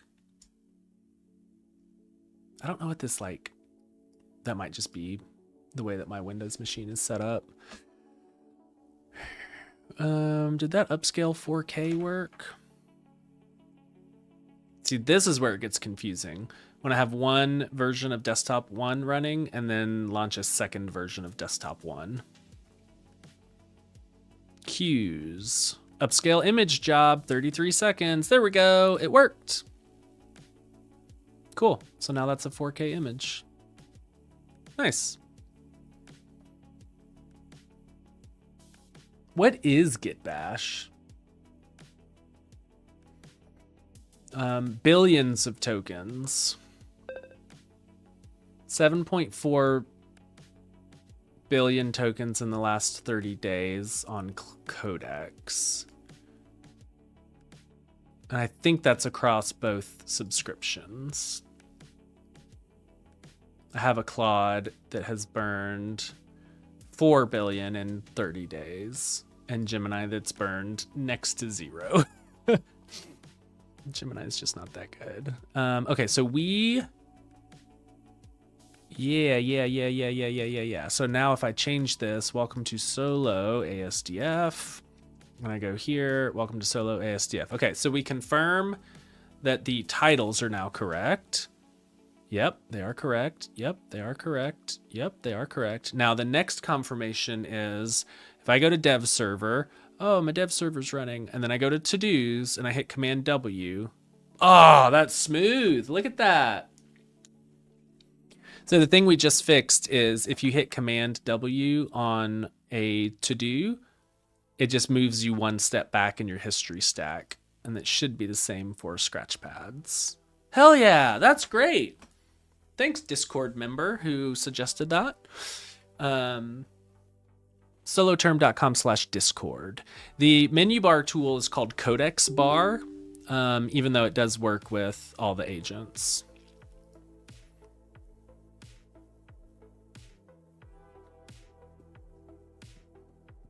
All right, so that works. We confirmed title displays. We confirmed Command W. I think I don't want Command W when you're on the project settings. I don't want it to try to close the app either. So let's fix that as well. Hey, that looks great. Nice job. Can you do the same for when the project header is selected? We show the project settings. Can we implement Command W means history.goback as well? Solo does have a guard. So like you'll see if I quit solo, like it doesn't automatically quit. It guards you if there are processes running. Talking to LLM is so effing cringe. All right, well, you might want to go somewhere else then.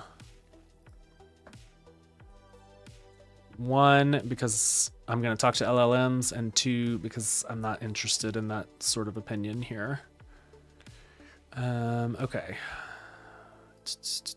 That looks fixed. I'm going to let somebody else pick up the change log, so I don't need you. Then LifeOS, you fix that. You can commit. I don't need, well, I'll keep that open for now.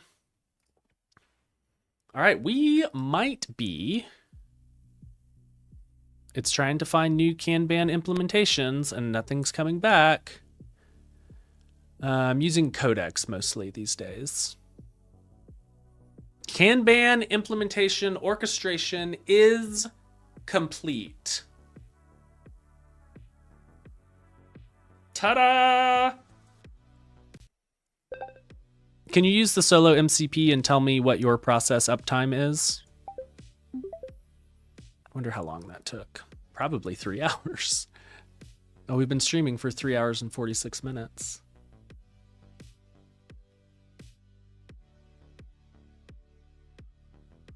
Three hours and 32 minutes. This one's been churning.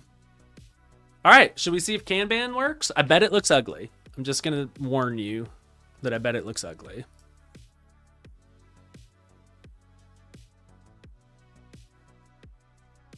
All right, so let's open this up. I don't think we have. Let's test this real fast. Hey, that worked. So now if you're on the project header and you hit Command W, it just moves you back one step in your navigation. Yeah, that's what we want. Yep, good job.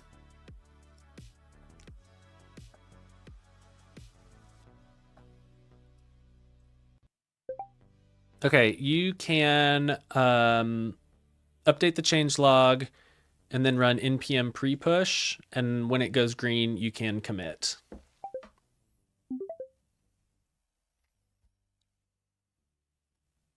You're never leaving the underclass? Well, that's very nice of you to say. You also can go on someone else's stream. Like, why are you here? Is Codex 5.5 better in day-to-day work than Claude? In my opinion, yes. It is. All right, let's see. Let's run Tori Dev. Let's see what the Scratchpad. Nope. Let's see what the Kanban board looks like.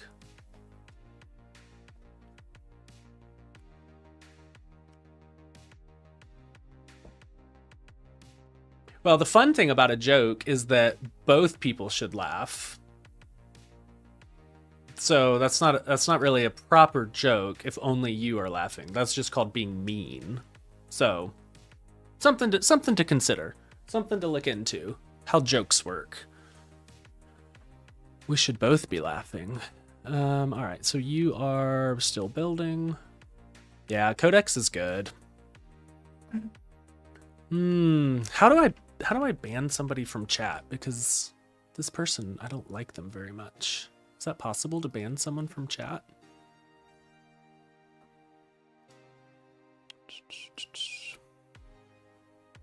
Where would I go to do that? Oh, I bet I go over here.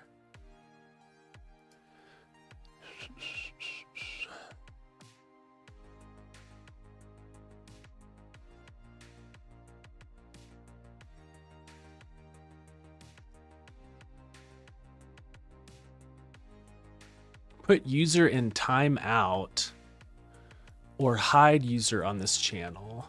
I think I'm gonna hide the user on this channel. And who's the guy that said it's so cringe? I'm gonna hide that guy too. You guys are welcome to have opinions, but if you're gonna be jerks about it, see ya. Okay, I'm busy with a Rust app I've zero knowledge about. What's your process of deploying to production? The process of deploying to production is always manual. These are all failing because I overran my budget, so they've all... GitHub is telling me I need to pay. The process is the release workflow. So it makes sure that CI has completed, then it does some front end stuff, then it builds, and then it launches the app inside of GitHub to make sure that there are no immediate, like, you can't even open the dang thing. And then it publishes. And what publish does is it just creates artifacts. So it creates these 2 artifacts. And then I have a web app that picks up the artifacts off of GitHub. And uploads them to R2. And then the desktop app checks the manifest on soloterm.com. It checks the API to see if there are any updates. And if there are updates, then it goes and grabs the new version off of R2. And the reason, so Tari has like a built-in auto updater. But I run it through, thank you, Gas Alive. I run it through the API so that I can do staged rollouts and beta users. So the manifest is built on the fly. Let me just make sure that I don't reveal anyone's email address.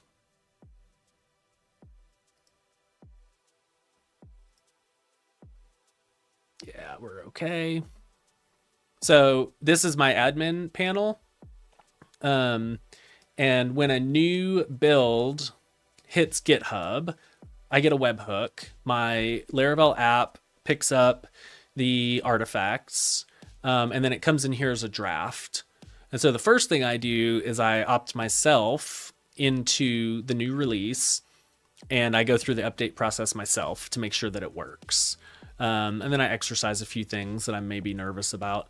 And then I'll opt in beta testers. And that's a group of like, I don't know, 10, 20, 30 people that I'm friendly with and will tell me when something sucks. And then if it's cool, then I can do like a staged release. You'll see this one only made it to 50%. Like I started rolling it out to people and started getting reports and was like, all right, I have to do a hot fix. And so 0.5.9 superseded 5.8. And so only 50% of the people got 5.8.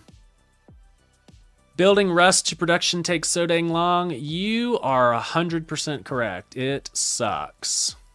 18 minutes. And then look at, we got to find a CI that passed because I've run out of money a long time ago. Fuzz CI. This is CI. So this is 11 jobs here. This is 6 jobs here. This is 14 jobs here. So yeah, it's kind of wild. But this is 2 jobs. This makes me feel comfortable. It just gives me a lot of confidence that like stuff isn't going to break randomly because people are putting a lot of trust in me. Like if I'm claiming I want to be your daily driver, I can't have your daily driver suck. So there you go. Alrighty. The Kanban is alive. So do we have to-dos? We have to-dos. Okay. Hey, list and board. Not a beautiful button or not a beautiful toggle. Got a little bit of wonkiness there, but that's okay. All right, so we have a Kanban. Does it work? No board columns yet. All right, I'm fine with that. Add a column. I don't love that we're exposing. This to me feels like an implementation detail, but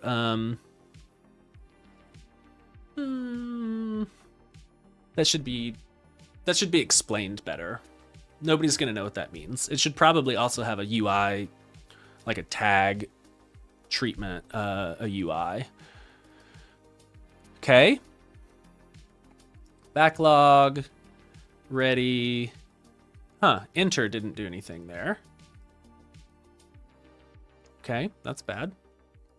Ready. Okay, so that does work. Rename column, delete column. Cool, I can move it around. That's cool. All right, let's add. Okay, so we need, all right, so it did.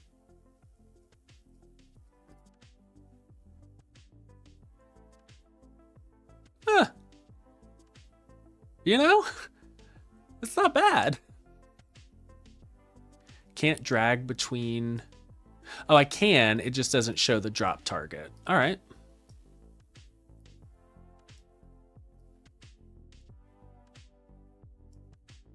Okay. Don't hate that. Let's see.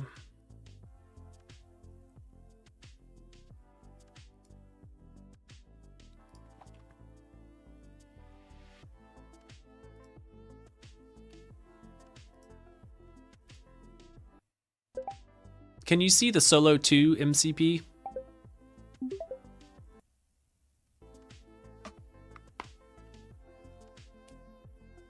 We're gonna see if the MCP tools work. What Kanban tools do you see?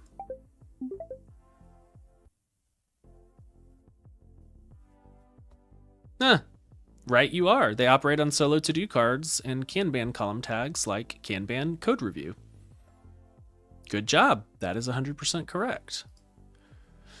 Okay. I mean, it's not bad. No, we're not reinventing the wheel. We're just making the same wheel that everyone else has made.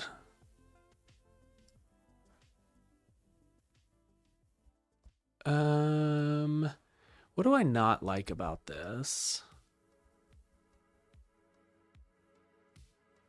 I feel like I need a back button.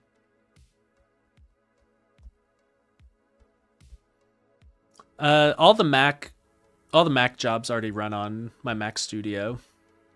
I do need to set up a Linux runner.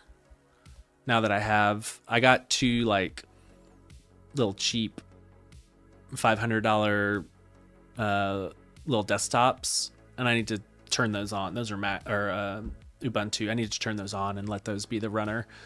How does horizontal scroll? I do need a back button because that. I have back hotkeys, but I bet most people don't know about them.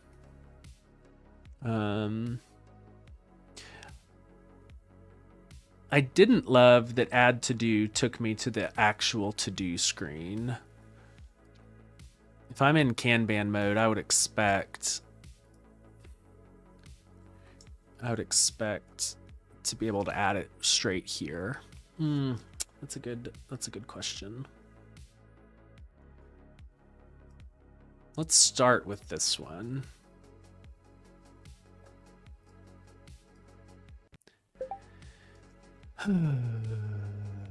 Okay, that looks good. The first thing is that when I'm able to drag between columns, let's actually.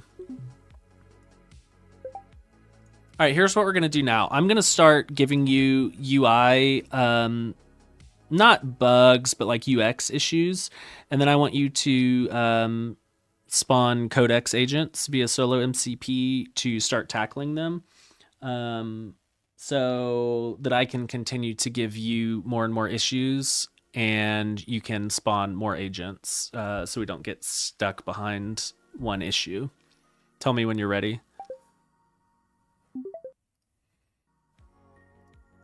Okay. Work tree is clean. That's good. Yeah, I do wonder, for the default board, I wonder if I need like a collapsible, like almost an unassigned column over here where you can, I mean, you could hide it if you want.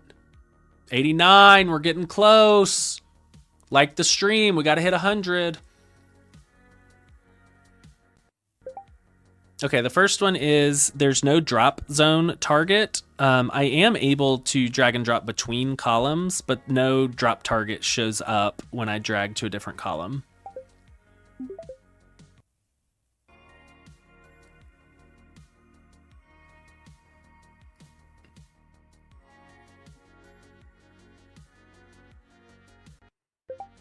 The next one is this treatment is really confusing. Like, it makes no sense what the key is here. So I think what I want to do is add a little help text and basically say, like, name it tag, and then below that put a little help text that says all to-dos tagged with, you know, Kanban / whatever, like we currently have, will show up in this column. And let's make the tag use the same tag treatment that we use elsewhere. That'll make it abundantly clear that Kanban is tag based. I think that should work. Okay, yep. Now what do I do about this back button?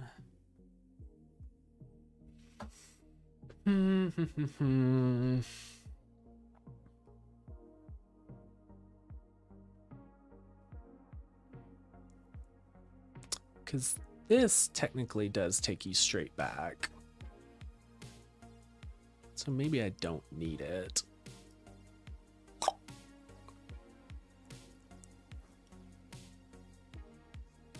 That's unclear to me. That's fine. That's fine. The create should be modal. That feels correct to me. All right, I am exercising the Kanban UI.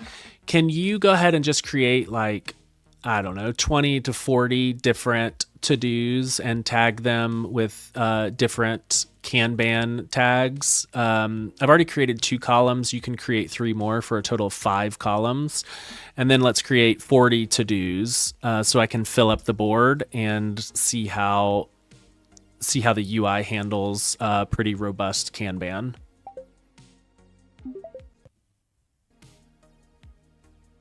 I think the create should be a modal. Feels like it could get complicated. But I think you are correct, sir. All right, we fixed the git bash title thing. That's good.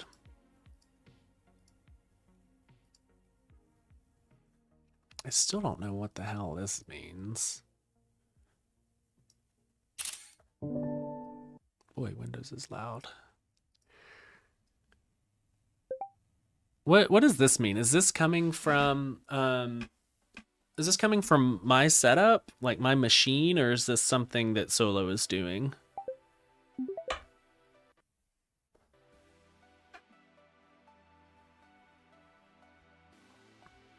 All right, so you're making all kinds of...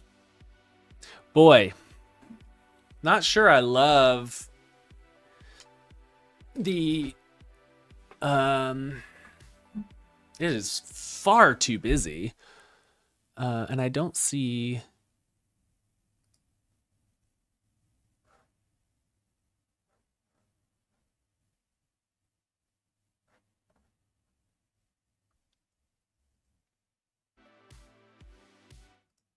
We still there? Okay, I think we're still live. Why did the music stop? I think this UI is far too busy.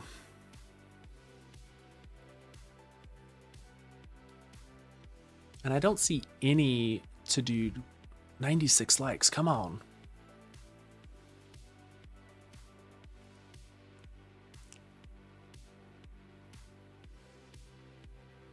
I don't see any body in there.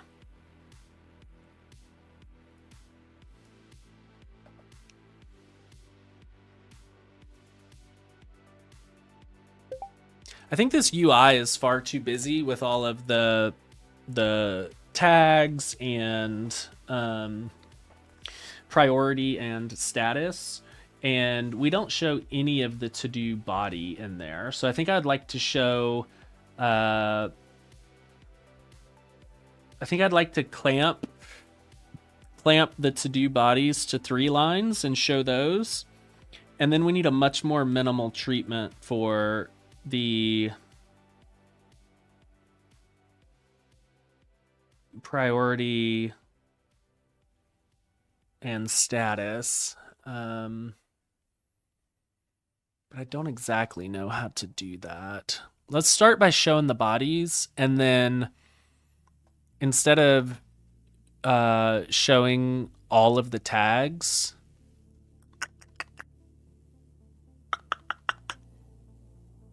why don't we try this?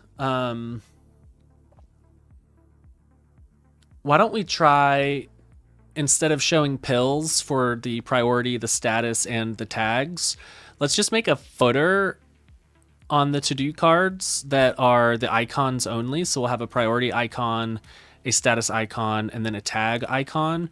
And when you hover over them,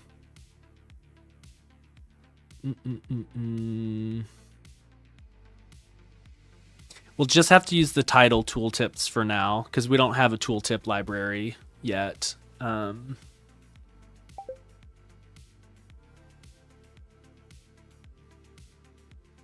Did you just lose my entire...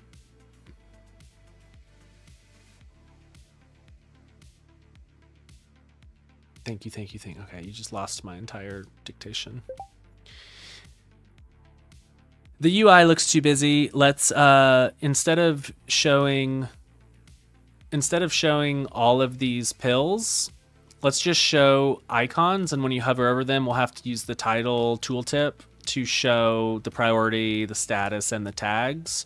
And let's show the to-do body clamped to 3 lines.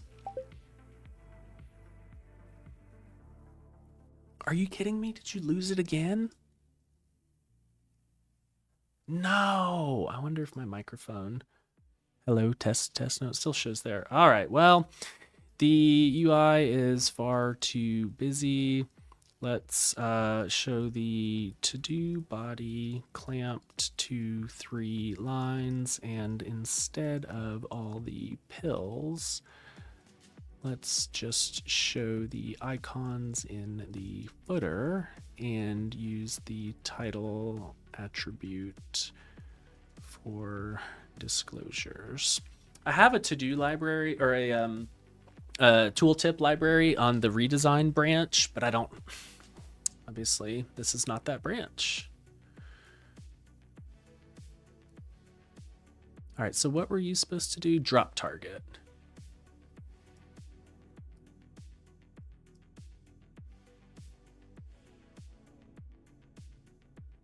See, now I'm wanting to drop in between, like I'm wanting to control where it drops.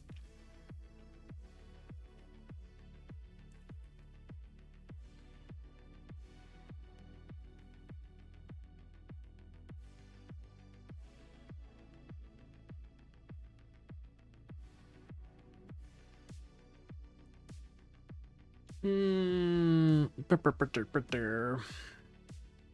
know, it feels so bad. I don't like typing. You hear me? Why can't Monologue hear me? That's the question.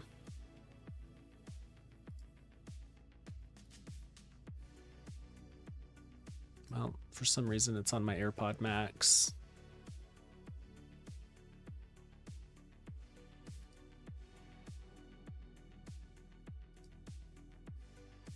That'll do it.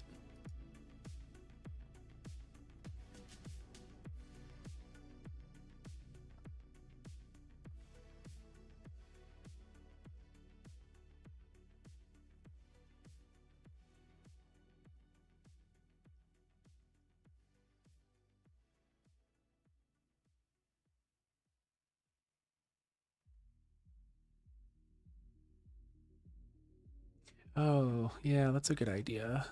Having an expand icon. I like that.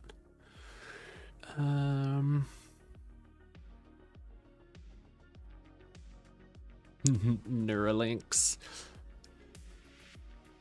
I am excited about the possibility of Neuralinks helping a lot of people. I don't know that I will get one. All right, who are... Boy, I really want to be able to drag this into position. Oh, it's nice that it scrolls. That's good. I think people are just going to want to drag it into the right position.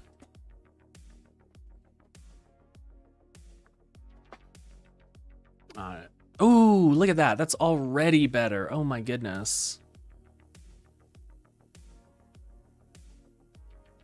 That is already so much better. Good Lord, that made a difference.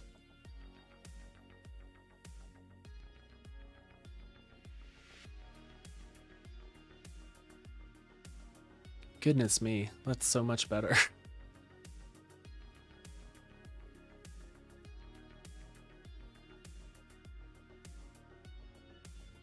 Yeah, I think I do want to try to implement that. Hello, can you hear me? Oh, thank goodness. I'm not wasting. Okay, the drop zone is appearing now. I think I want to be allowed to drop between cards on a new, rather on the destination column, and show just like a,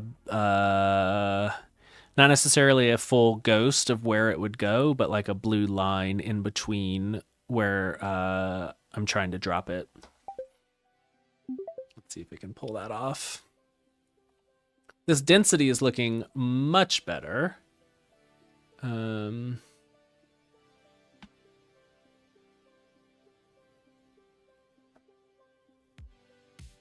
People are going to be confused by a status and an in progress. I'm going to have to do some more thinking about that.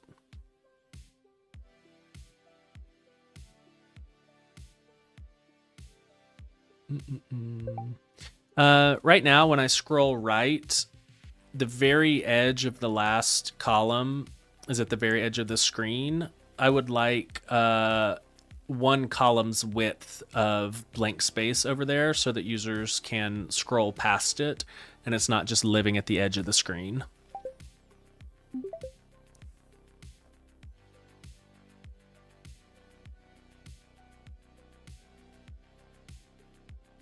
I do think... I think... I even feel like clicking on a card should open it in a modal.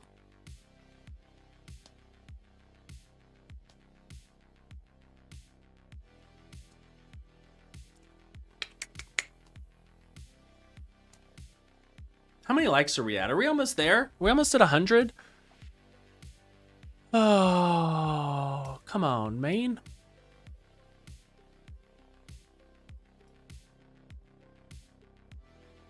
Yes, use monologue.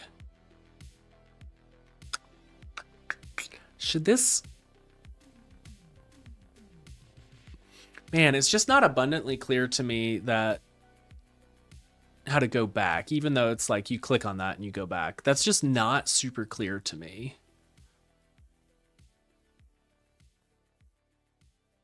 94 still? Come on, I need 6 people. 6 people to be a bro. I think I do want to do that unassigned column. Hey Morgan, thanks for hanging. I'll try to fix your thing.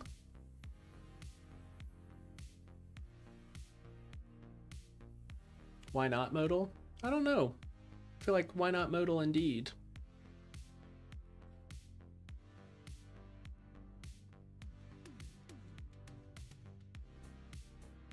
I will say I'm getting a little tired. I am getting a little tired. This also doesn't line up, which is not great.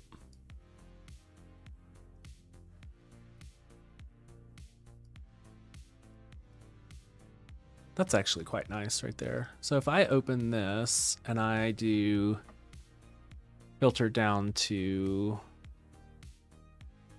that's actually pretty nice too.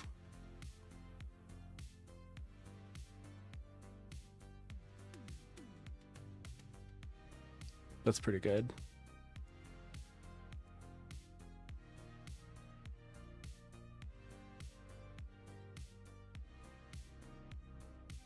Yeah, I feel like that should be a modal. Okay, gang. I think I'm going to call it there. I'm getting real gassed. My brain's starting to slow down. So we can just chat for a little while if you want. You got any questions? What do you got? What do you got? What do you got? What do you got?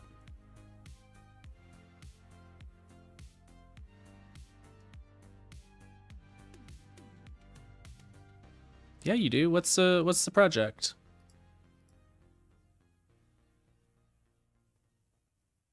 Oh, really? Codex just got an update with /goal for their take on the Ralph loop. That's interesting. You can push.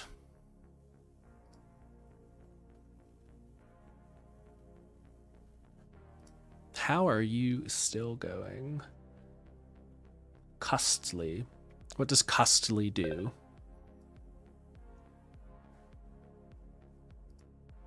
Pushed. All right. Done for the day on that one.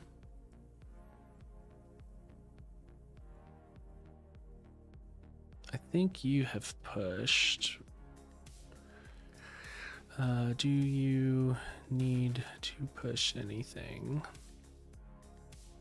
So this is how I do it. At the end of the day, I'll push everything, get it all on main, and then tomorrow I'll rebuild with all the changes just to make sure.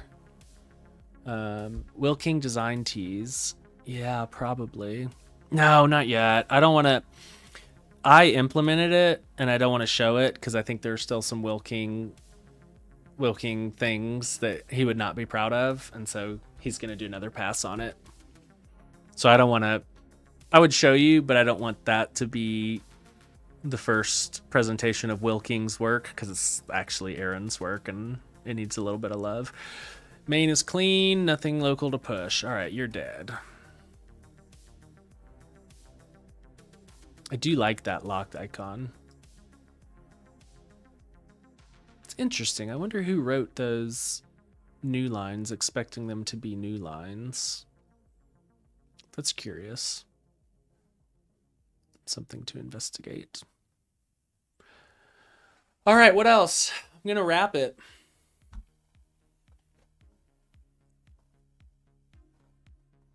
Is the age of Aaron Francis educational content dead? No, it's not. But it is a lot harder now. It is a lot harder. So I'm still doing database school, still doing faster.dev. 97. Come on, 3 people. I need you to like the stream, please. But yeah, it's a lot harder because 1, everything moves so quickly, and 2, we're not really like. Nobody, say what you will about whether this is good or bad, but nobody is interested in watching you write code or talk about here's how you do this thing and React. And you can say that that's bad, but that is definitely reality. So it makes it kind of tough. When's the next release? I don't know. I'll probably do a beta release tomorrow. And then if it goes well, give it to everybody else on Sunday, maybe. A tool shows where your money is going across all services. Costly looks super useful for any dev or startup trying to control cost. DigitalOcean R2. Oh, that's cool. Nice. 200 XP. 200 XP in what? Math Academy or something else? Are you still cooking on the insertion line? All right. Questions. Oh, that's better. I don't know if it works. I think it still appends it to the bottom, but it's not done yet. So I'll give it a little grace. Oh, we're going to fail on the like goal again. So embarrassing. This is fun though. Costly app.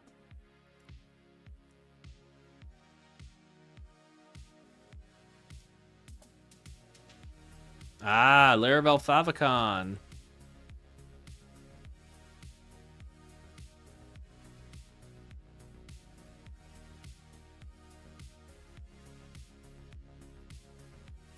500 integrations. Good Lord.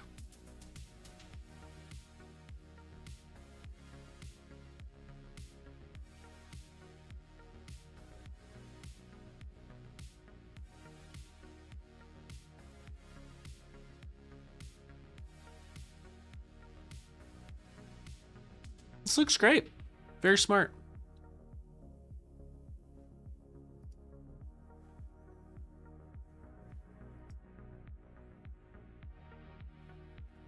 YouTube chat leaderboard. Oh.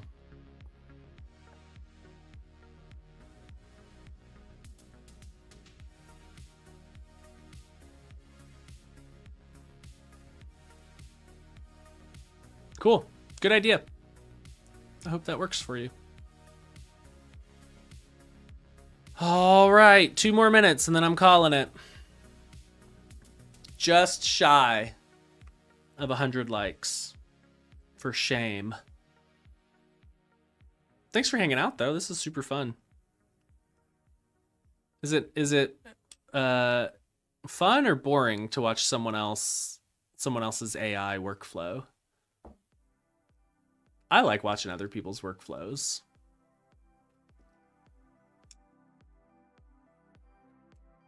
Okay. 5:15.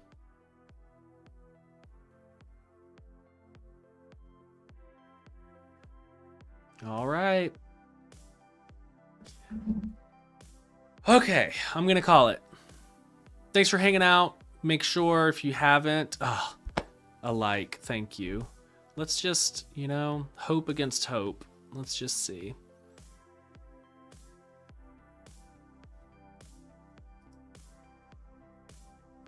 Just see. Where is it? 99. Are you crazy? 99. Yeah, I'm gonna try to do it. I'm gonna try to do it a couple times a week, honestly.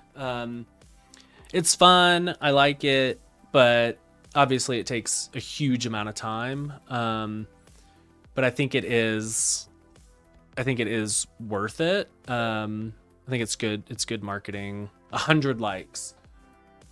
Ah! We did it. We did it, my friends. Thank you. Thank you all.